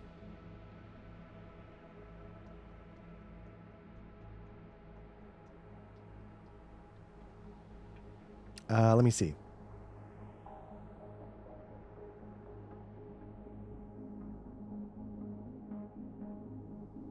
Okay, so the way it works is I can try to stealth, get surprised. My stealth is a 30. It's not great. So what happens is if I succeed, I automatically get initiative. If I fail, we just do normal initiative, but I get a negative penalty to my check. So it's not consequence free trying to sneak up on them. And what I'd be doing is I'd be rolling my perception versus their awareness. My perception is 50, but it'd be knocked down to a 40. Their awareness is a 60. So I think I'm going to skip trying to sneak up on him, and I'm just going to try to do a straight roll. So I would roll my awareness. My perception. No advantage, disadvantage. No penalties. I roll an 18. That's a success. It's good that I succeeded. Now let's do their... So this is like an opposed check. We'll go into the opposed check in just a second. Do they succeed? They do. Now, what this game does that not every D100 system does, but it's something that I really like, is that when you do an opposed check and you both succeed, the person that rolls higher wins. Some games, it might be like Cthulhu or some other ones, I forget. Harn might do this in opposed checks. It's whoever rolls lower, because it's always you want to roll low, low, low, low, low. But what that doesn't do is it doesn't reward someone for being more highly skilled. So in this case, the rat has a higher skill, so it should have advantage in ties, right? And the way you can do that, and Mithras does this, and it was the first time I encountered it, I'm like, oh, that makes a lot of sense. The way you do that is you want to roll as high as you can under your skill and succeed. So the rat's going to get initiative, which means it's going to be the attacker, which means it's going to get an extra plus 10, I believe, to its attacks, plus the plus 10 for being in a pack. I think I need 3 of these things. Let me scale these up just because make it easier to see.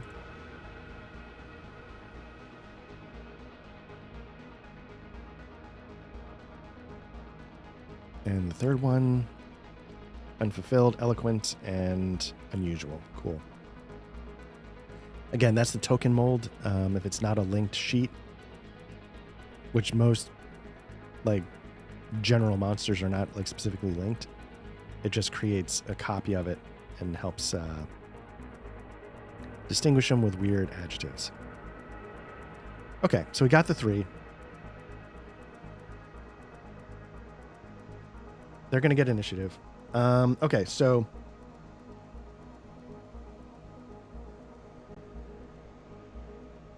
once the order has been established, how does this even work here? I was going to say, how does a combat encounter work? Combat tracker. Okay, so it's got all those here. Let's just see if it does something. 15, 14. Yeah, it's doing a D20. That's not what we need. So that's fine. Can I pop this out? Put it over here. I'll see if I can just reorder this. Reset initiative, link to scene, click to unlink. Combat tracker setting. Epic. I guess that makes noises. Skip defeated. Yeah, why not? Roll NPCs, roll all. Reset initiative. Sometimes you can drag and drop. I guess that's not the case here. Anyway, so we're going to start with this rat here. It's going to attack me. So let's see how we do that. Combat. The attacking character makes a standard skill check. Compares the results to their combat skill.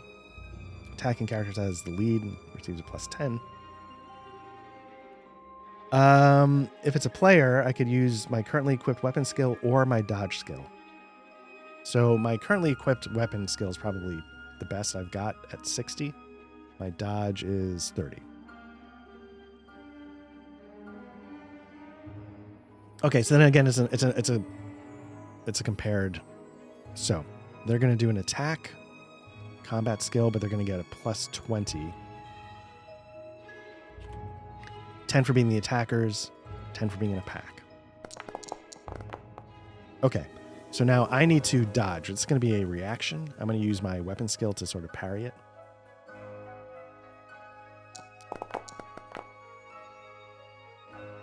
Ooh, good. Okay, that's a 30. It looked like it was a 70, but okay. If the attacker rolled highest while still rolling below their skill, who rolled higher? I did. Again, benefit of having a higher skill, there's more room to succeed on an opposed check. Let's see. If the defender who rolled highest, they get a defensive move. So let's roll on the defensive move table. Combat. Let's see. If you were prone, paralyzed, stunned, or some other similar condition, you automatically recover. Otherwise, your next attacker receives an additional +10. Nice. So by successfully jamming up that attack, I'm going to get a +10. I got to write that down.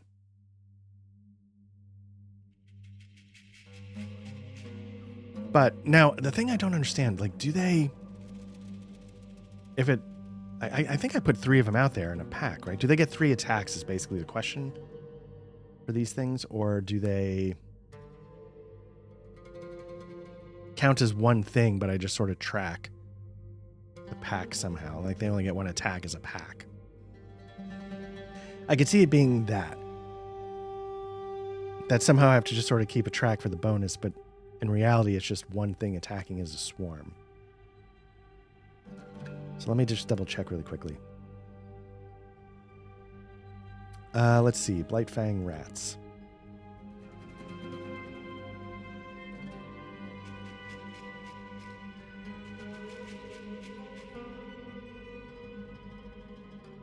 I have no idea.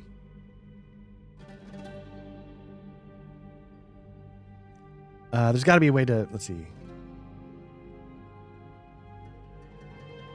The creature receives +5 combat skill for each of the other pack creatures still alive in the room. But do I...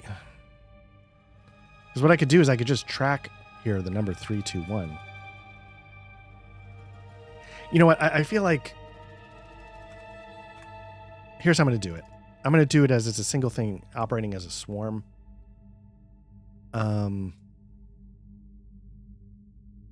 guess I should have seen what kind of attack they do. I'm going to do it as they attack as one as a swarm. And we just track the number there. That affects the bonus. That's how I'm going to do it. I don't know if that's correct, but that's how I'm going to do it. Because to me, that makes the most sense. Because you have like a swarm of 5. You throw 5 out there and they're tracking. What's the point of being in a pack? I think the bonus they get is the bonus to attack, not getting to do everything 3 times. But maybe there's somebody out there who knows, and maybe I should have done more research. Okay, so then it becomes my turn. I'm going to get a +10 to my attack. It's going to be my... I'll start with my bludgeon weapon with a +10. Oh, you gotta be kidding me. And I fail. Okay, that's the first round. Second round. Rat's gonna come at me. So let's do... It's going to attack... Let's see what kind of attack it does. Oh, interesting. This is something I had trouble with.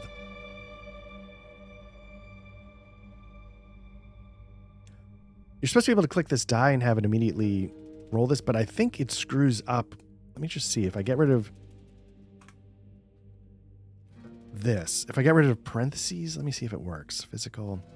It had some, like I was trying to build like the roles into the results so I could just click on it in the dialog box, and I couldn't do it. I don't know why it's not working here. Let's okay. Yeah, I was having trouble. I got it to work for a while. But I guess 136. Oh well, I don't know what's jamming it up.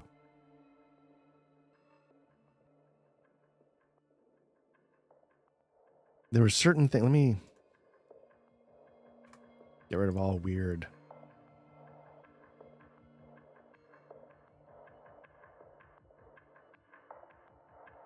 And this is just for my curiosity. It's not.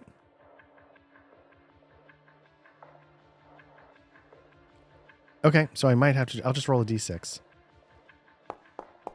Rolls a 6, which means rally the Blightfang. Screeches loudly, riling up all the Blightfang rats in the room and increasing all damage. Oh my goodness. Okay. Okay. So we got a +1 damage as well. Let's see if they hit. They're going to do a combat skill. I'm going to do a reaction. Did they hit? They did. So let's see my reaction.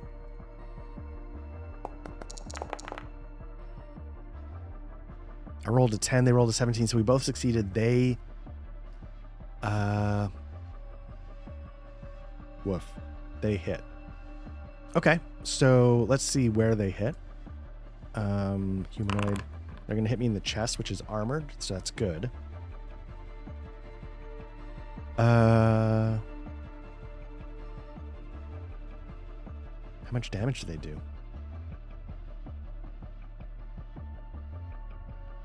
They might not do anything. They might just be increasing the damage in the future.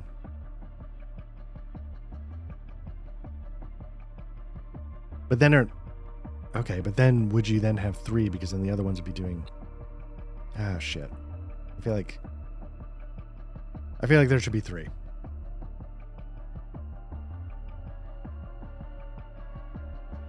Right?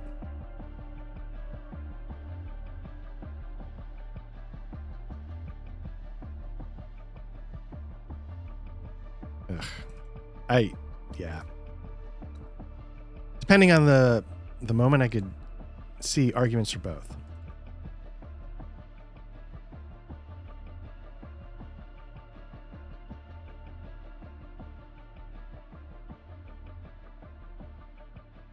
So that's the thing, because what I was trying, like, if you look at their health, 3. Nope. Okay, I guess you gotta do all 3. Okay. Let's bring him up. Let's bring him up. Okay. All right, next one. I'm just gonna line him up like that. This one's gonna attack. Now, I've already done a reaction. Failed, so I don't need to worry about that. Third one, going to attack. What I was about to say is I've already done one reaction for free, so oof, 8. So any other attempt to parry is going to be at a -20. I got it, and I rolled higher. They are 8 to my 27, which means I'm going to get a defensive move, I believe. Your opponent immediately suffers 1d4 damage that ignores armor. Nice. If I can get a 3, it's dead. It's gone. Nice. So somehow I, flip the script and knock him out. Okay. Now it's my turn to attack. Now they're down to a +5 instead of a +10. Okay, so I'm going to attack this one right here. Why not? So I'm going to roll my... This is my main action, so I don't need to worry about the -20. 58, that's good. Because it's high and it's right under my stat. This one rolls its combat skill, I think.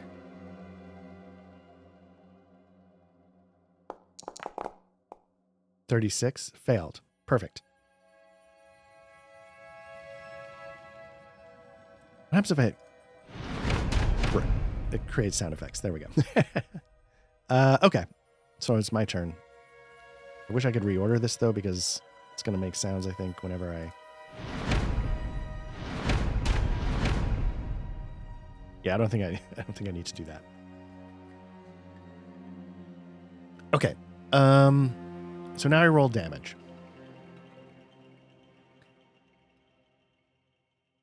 My damage is going to be 1d6. Let me bring this up again. Every weapon does a 1d6. That's, if it's not magic, it's a 1d6. So roll a 2, which does 1 damage. I don't believe these creatures have armor. Let's see where I hit it, first of all, because if I hit it in the right spot, it's critical. This is a quadruped. I hit it in the 4 quarters. I think its head is the critical spot. If I click on it, it'll say head. Yes. Okay. And a 2 is going to do 1 point of damage. There's no armor, so it's down to 2. Okay.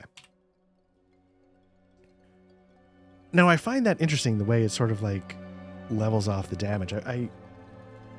Good, bad, I have no idea. I think it's fun. Why not? Ooh, they do extra damage. I forgot about that. I just, I'm curious about, like, somebody smarter than me runs the numbers and figures out why. So, okay, we've done that. That's the next round of combat. So now they're going to attack. We'll have the first one attack me. He's going to roll his combat skill. Wow. I'm going to try and parry. A 10. 75. Crap. Okay, they do what kind of attack? A 1. Bite. Physical sharp teeth dealing a 1d6 piercing damage. Where do they get me? I feel like I should put some of these tables. Can I just drag this? Chest. Again, good. Armored. They do a d6. Please be low. It is not. So that's going to get me 6 is going to be 2 points of damage, which is going to knock it down to 1. The other thing I'm more interested in is, does that affect my armor integrity? Let me double check.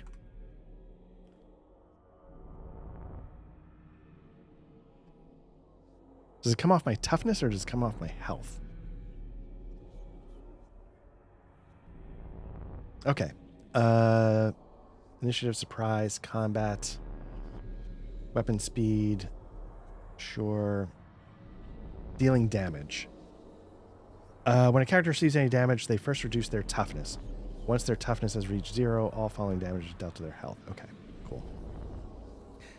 It's a little similar to the 2d6 system stuff. You have like your strength and endurance. There's 2 stats that you can damage, and you hit one, zeroes out, then the other one. So the next question is armor. Does it affect... Does it affect the integrity? After a fight where the armor worn by a character has seen any use, which it has, then we check. Okay, so we check after the fight.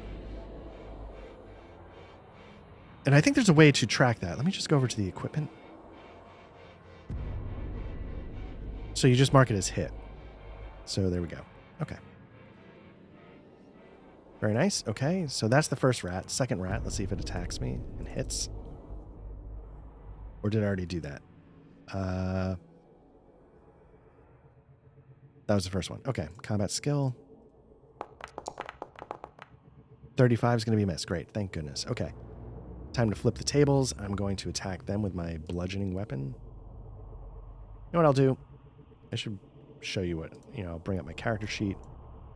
Bludgeon, no bonuses. 17. They roll their combat skill.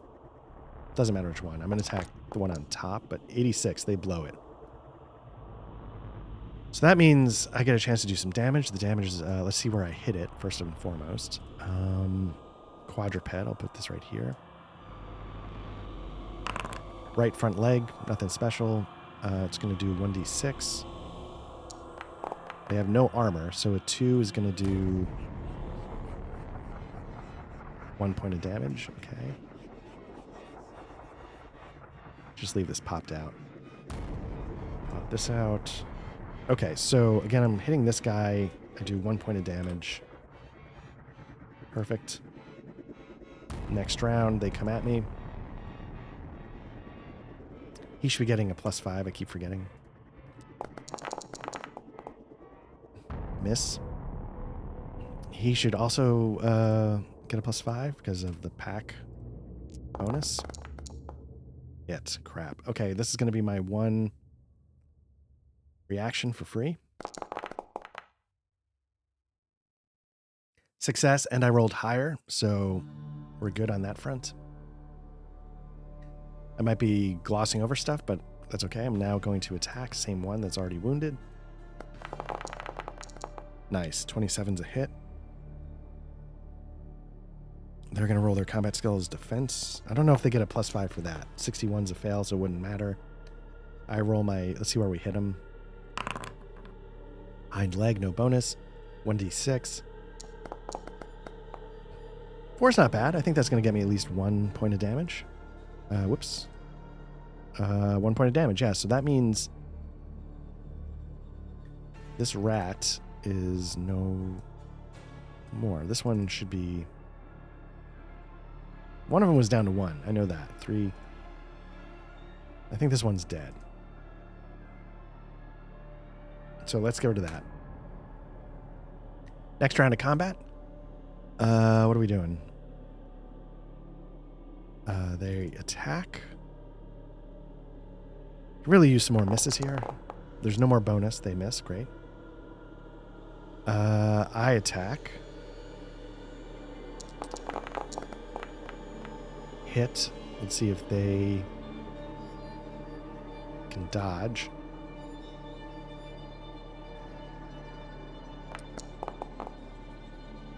And I think they do because, again, opposed roll, they got higher. Okay, so now they attack. Oof, 25. I get to parry. And I miss. Okay, what kind of attack did they do? I wish this worked, but it doesn't, so it's a d6. Okay, so it's a d6 piercing damage. Where do they hit me? Abdomen, that's going to be covered by my armor, which helps. 5, though. Is that 2 points of damage? It is. Okay, so I'm going to take another point of damage. Pop out. So that makes my... Pop in. That makes my toughness down to a 14. Okay. I wonder if the starting health... I think the starting health was just... Your actual health was down. Okay, pop out. And, so that was its attack. So now it's my turn to go ham. 34 is a hit. Do they parry? 24. Yes, but I rolled higher, so damage counts. Where do I hit it? Left hind leg, no big deal. 1d6. Come on, give me a couple of... That might be 0. That is 0. So yeah, it's a total ineffective hit. I just... and it goes poorly. So now we're back to its attack. Miss, don't need to worry about it. I don't think they get defense. Oh, I'm not giving them their +10. They're the attackers, so they get a +10. I don't think they get defensive moves when it's my turn to retaliate. That's awful. Okay. So let me, I'm gonna make its skill just a 40 just because I'm gonna forget. So let's just do that. 91 a miss. 26 a hit.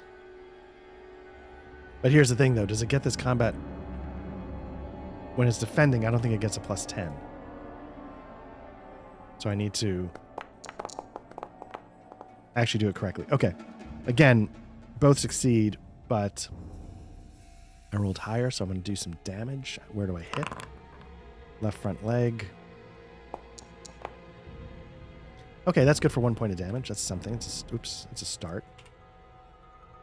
Okay, so now it's going to attack. Gets a +10.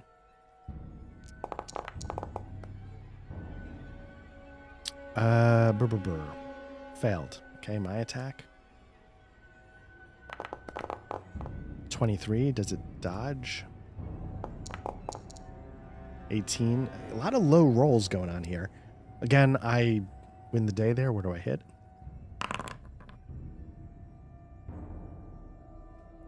Right hind leg, sure. 6 is worth 2 points of damage. That's going to kill it.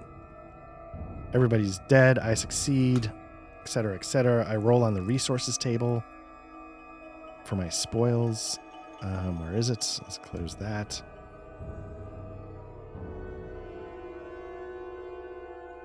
Loot and spoils. Random mastery resources. I get 1 cooking supply. Sure. I'll take it. Got my cooking supplies up to 3. Great. You can make rations. I don't know the importance of rations. I feel like I probably should figure out rations. I think it's something you need when you make camp.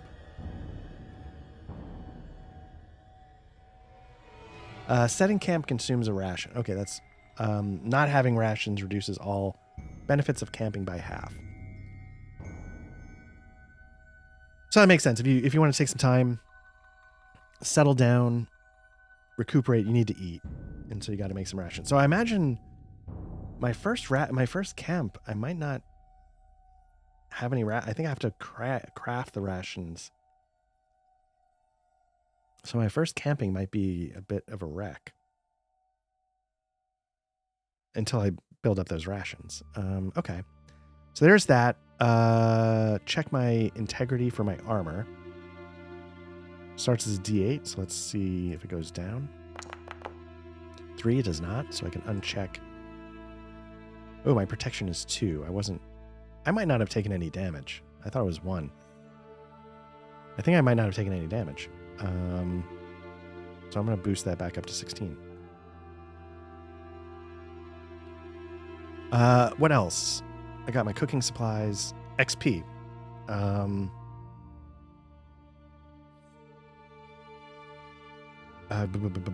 Post checks, difficulty, healing conditions. Playing co-op.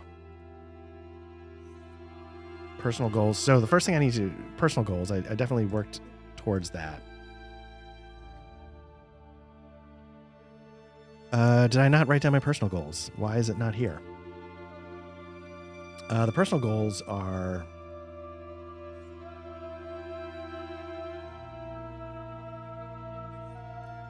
bludgeoning damage and finding a relic. Relic Master was 1.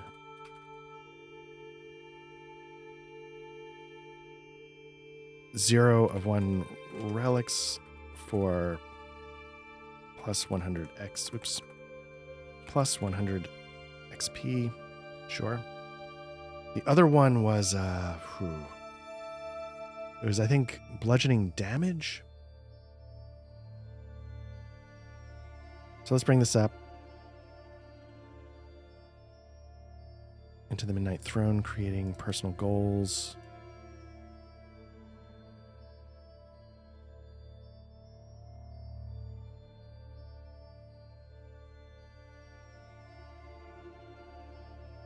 Personal goals. Here we go.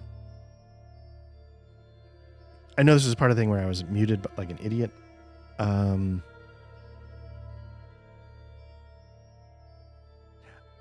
I was trying to go between these two. I think I might have chosen this one. I think I'm going to choose Bludgeoning Weapon Master. Just who cares, right? So let me write that down.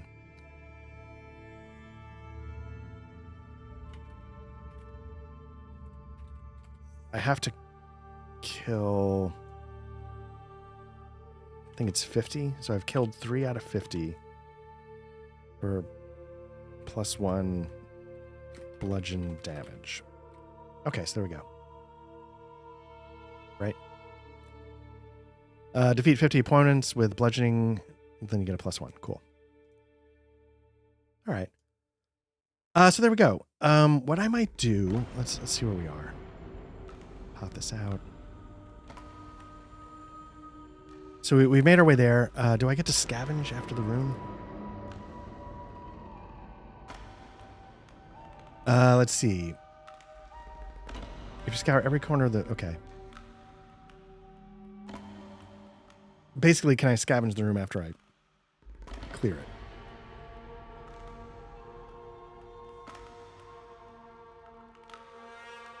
it? Exploring... Mapping domains. Okay, so last but not least, if you entered a room and there was no combat, there was. Roll on the event, so don't have to worry about that. But scavenging...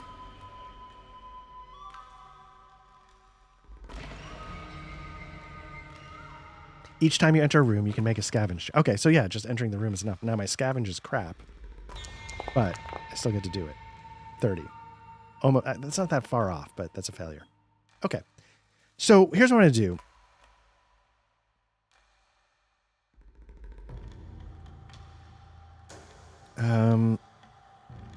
There's a couple things you could do. So like, I know because I have the thing open in front of me, like you can even see right here, 7, you're getting to the end of the dungeon.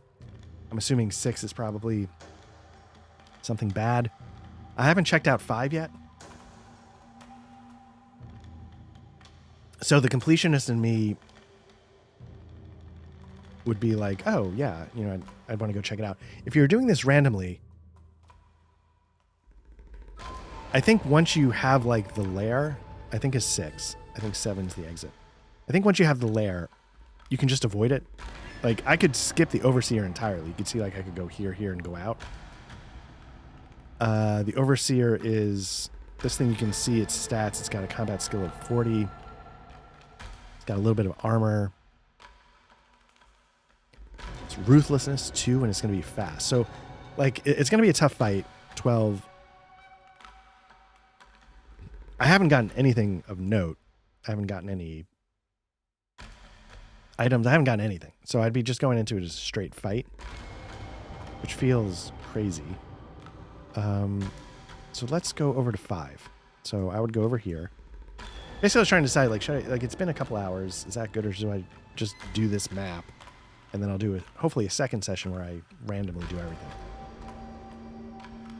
Or do I call this here, finish it up next time? But I don't feel like this is a whole session trying to figure this out. So let's do a little bit more. We enter a room. A couple things we have to do, right? Knock down our light source one more time. That's page 1, down to 3.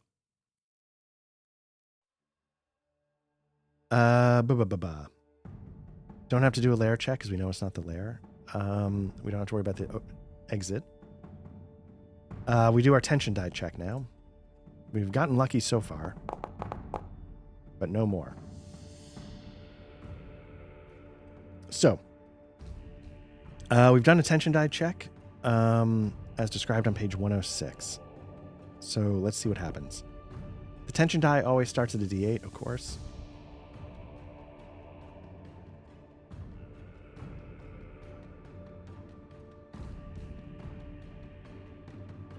So once it goes down to a D4, roll on the growing darkness table, okay? Exploring growing darkness. Okay. An inhuman voice screams, whispers, and yells. Somehow you know that's an overseer.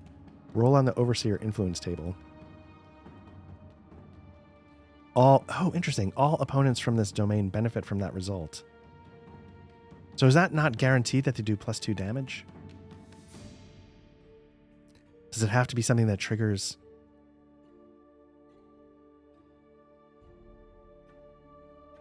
Oh, XP. Right, they're going to grant extra XP.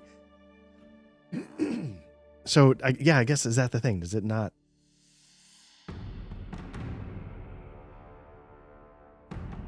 It might be the case where it doesn't automatically do it. Growing darkness, that was a 90.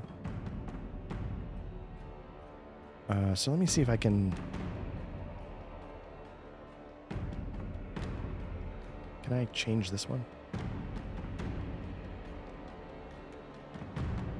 Just make it ridiculous here. Hold on a second.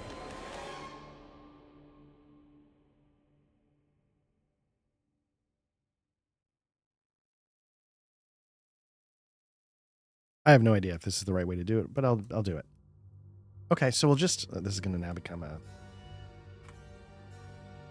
D8 again, because we reset the tension die. Okay, now one other thing. Let me just figure out XP. Because I'm going to get some for defeating character progression. Okay. Open a locked door, container regardless of method. I have not done that. Dismantle traps, no.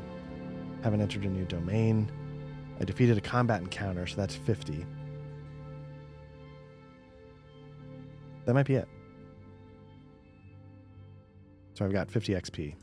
So let me mark that down. Cool. Okay. Pop out. Okay, so we've entered this new room. We've done the die check.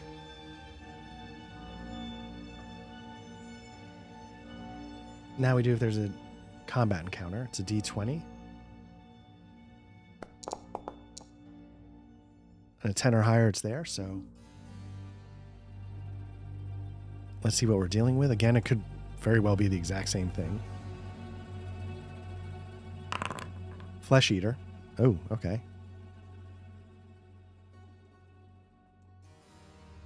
Let's get this token up a little bit. I might need to go through on my off time and get them all up. Okay, Flesh Eater.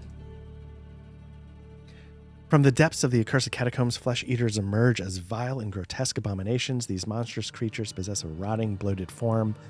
Its pallid skin stretched taut, protruding over bones and oozing sores. With jagged teeth perpetually exposed in a wicked grin, they exude a putrid stench that betrays their unholy nature. Okay, their traits are frightening. I probably should have written down...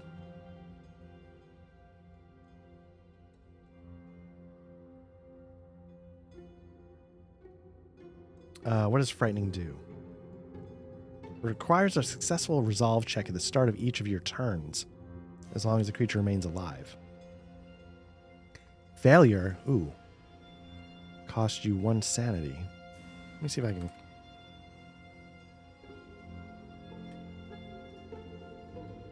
I'm just going to add this to the... I should have... That way I don't need to look this stuff up. Now, granted, the problem is it's only doing it for this one. I'll have to go do this again to all the core sheets so that it comes over. Okay. So now we know that. Okay, so I think we're ready to start combat. It's a humanoid with a head, low combat skill, good awareness.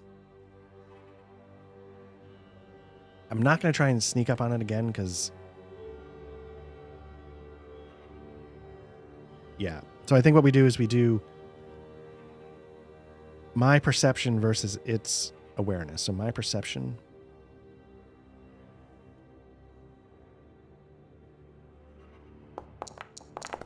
oh my god. Its awareness. What happens if we both fail?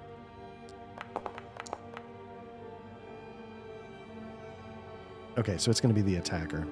I don't know what happens if you both fail in this particular case. So it's going to go first.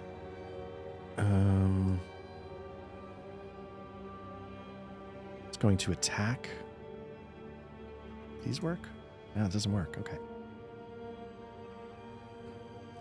Okay, so it's going to attack. It's got a combat skill of 25, which is actually pretty poor. 57. So I'm going to come back. It would have gotten a plus 10. It wouldn't have mattered. I rolled a 12. Does it? I rolled a 5. Oh my god, so many low rolls. So again, I win because I rolled higher. It's 1d6 damage. Where do I hit it? It's a humanoid. Hit it in the chest. Does this have armor? None. D6. 4 is going to be 1 point of damage. Okay. Very good. Okay. So now it attacks me. It's a 10 because it's the attacker. 25. Oh, that's a success. I don't know if I should have. So now do I get to parry it. If I parry successfully, I get a defensive move, I believe. I don't. Okay, so what does it do for, let's D6. 2 is a rancid claw. The flesh eater slashes at the target with his grotesque claws, dealing D6 slashing damage. The target is a creature, it must succeed on an endurance check. I didn't do my... let me do my resolve check really quickly. At a 10, so I'm going to be taking some sanity damage. I lost a sanity for my first. Okay.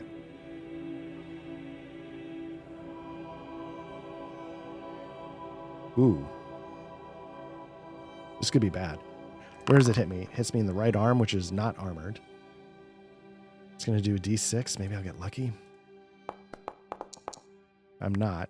So it's going to do 1 toughness damage. But it must succeed. Okay, if the target is a creature, it must succeed on an endurance check, which I don't think I have much going on there. Oof, okay. So I fail. So now I've got...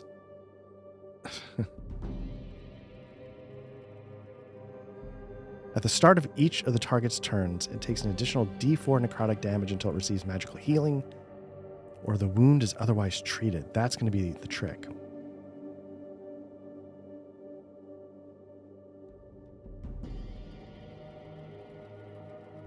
Okay. I mean, what are you going to do? At the start of each target's turn. Okay. I mean, what are you going to do?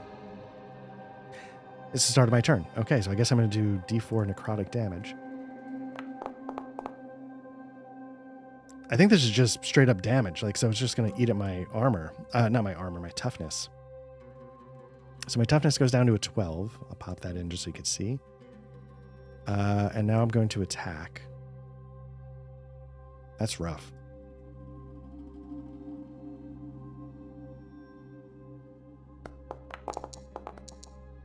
.43 is a hit.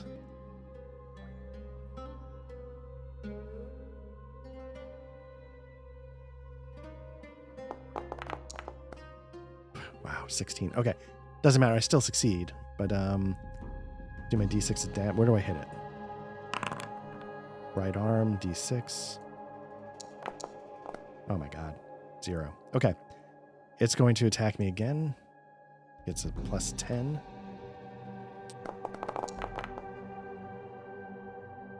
Okay. Here's my chance to defend. Both succeed. It rolled higher. It hits.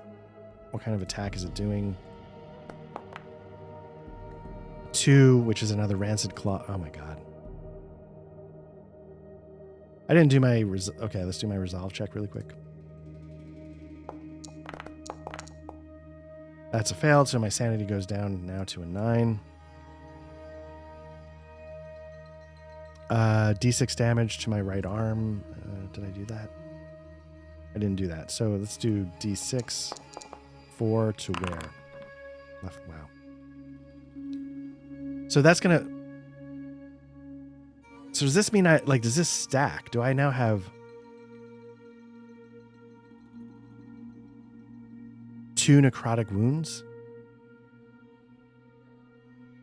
1 in the leg, 1 in the... Because I lose a point of damage for the attack.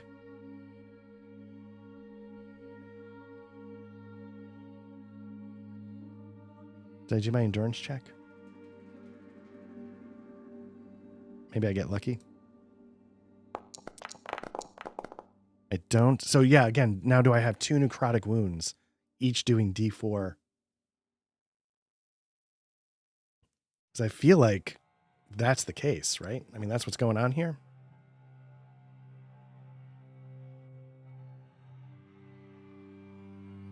Which makes it feel like this is spiraling out of control quickly. Like really quickly.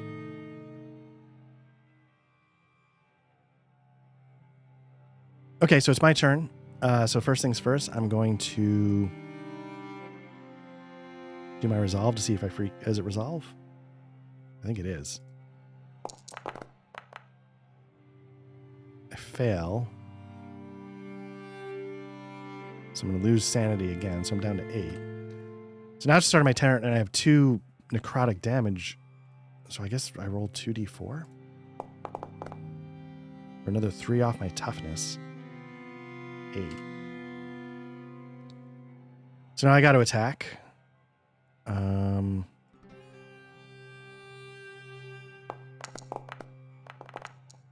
30. Okay, it's not the worst.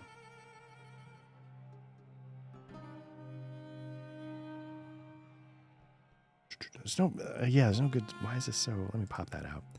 Half the time I just leave my character sheet out because, you know, who cares? But part of me feels like you should see what's going on. Wow, this is ridiculous. Again, we both succeed. It's not ridiculous. It just seems unlikely.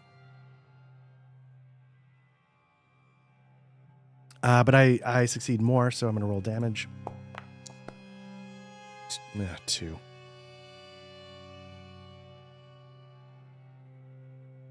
It's another point of damage. Huzzah, I guess. It's going to attack. It gets a +10 because it's the attacker. Wow. Unreal.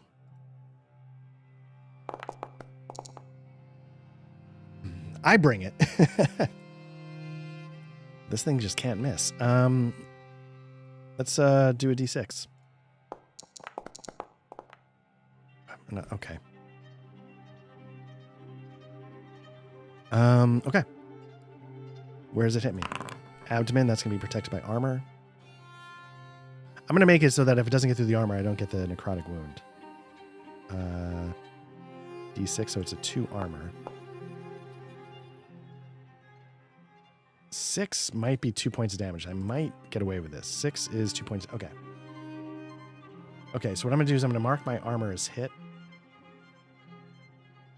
so that I know I've got to check its integrity after the fight. But I dodged that, so now it's my turn, so I need to do a resolve check. I'm going to lose more sanity. So that's down to 7. I've got 2d4 necrotic wounds. That just, holy cow, 5 points damage. So now my toughness is down to 3. I'm going to attack. Whew, okay, that was almost a 91. 51, that's pretty good because that means I'm probably going to roll higher if it succeeds. It does not, so where do I hit it? Abdomen. Right, okay, good. I was going to say this thing doesn't have armor or else I've been screwing this all up. 1d6. 2 points of damage. Oh, thank God. Okay. That's going to kill it.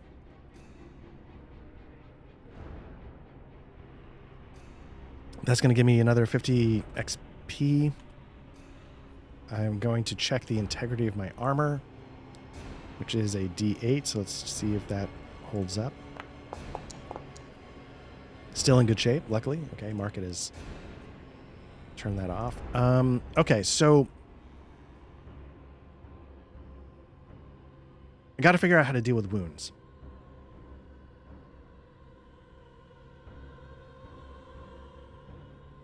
This is going to be really long. I feel like I should cut this one off after this room. Let's figure out how to deal with the wound. Healing and death, and then we'll go from there. Let's see. I'll pop this in just so you can see it. Healing and death. There's optional rule here for forgiving death, so you know, it doesn't make it quite so punishing if you lose your character. It's meant to be, you know, like a roguelike. You're meant to die and that's it. Get as far as you go. Let's see. The rot. Okay, that's usually from a critical hit. Don't worry about that. Conditions.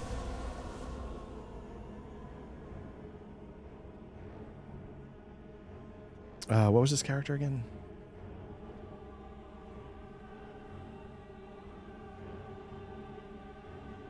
I'm not poisoned. I don't know if I'm dealing with any of these. Exhaustion, sanity. How do I heal wounds?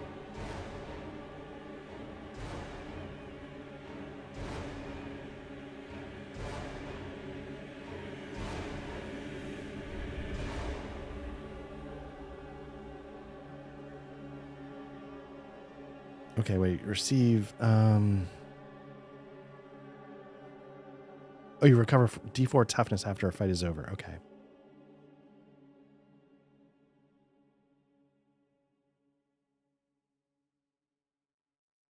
But how do I... The adversary, it was a flesh eater.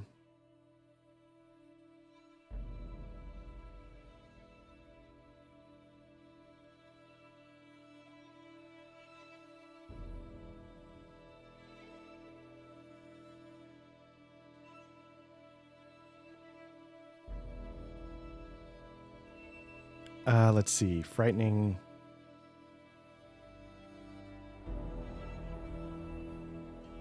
Rancid Claw. It must succeed on an endurance check or be afflicted. At the start of each target's turn, it deals an additional D4. Maybe after the fight, it just ends.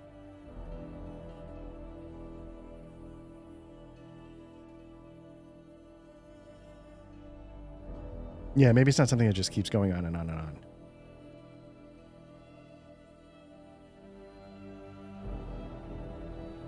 So first things first, I gotta see if I recover that D4 toughness. Get 3 back. That's not awful, but it's not great.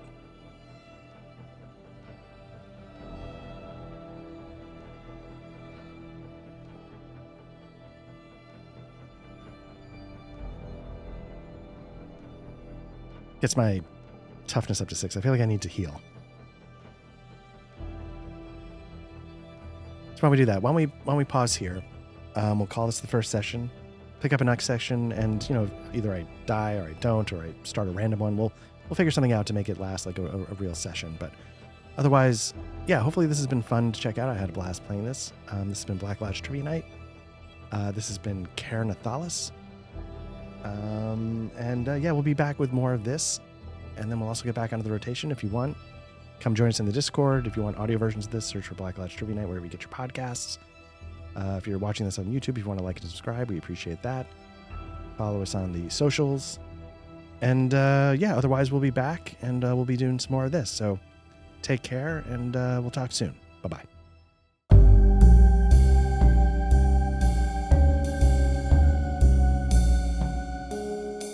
The music during the RPG session in Foundry was provided by the Foundry module Tabletop RPG Music and composed by Ian Fisher. You can find his Patreon at www.patreon.com/tabletop RPG music, all one word.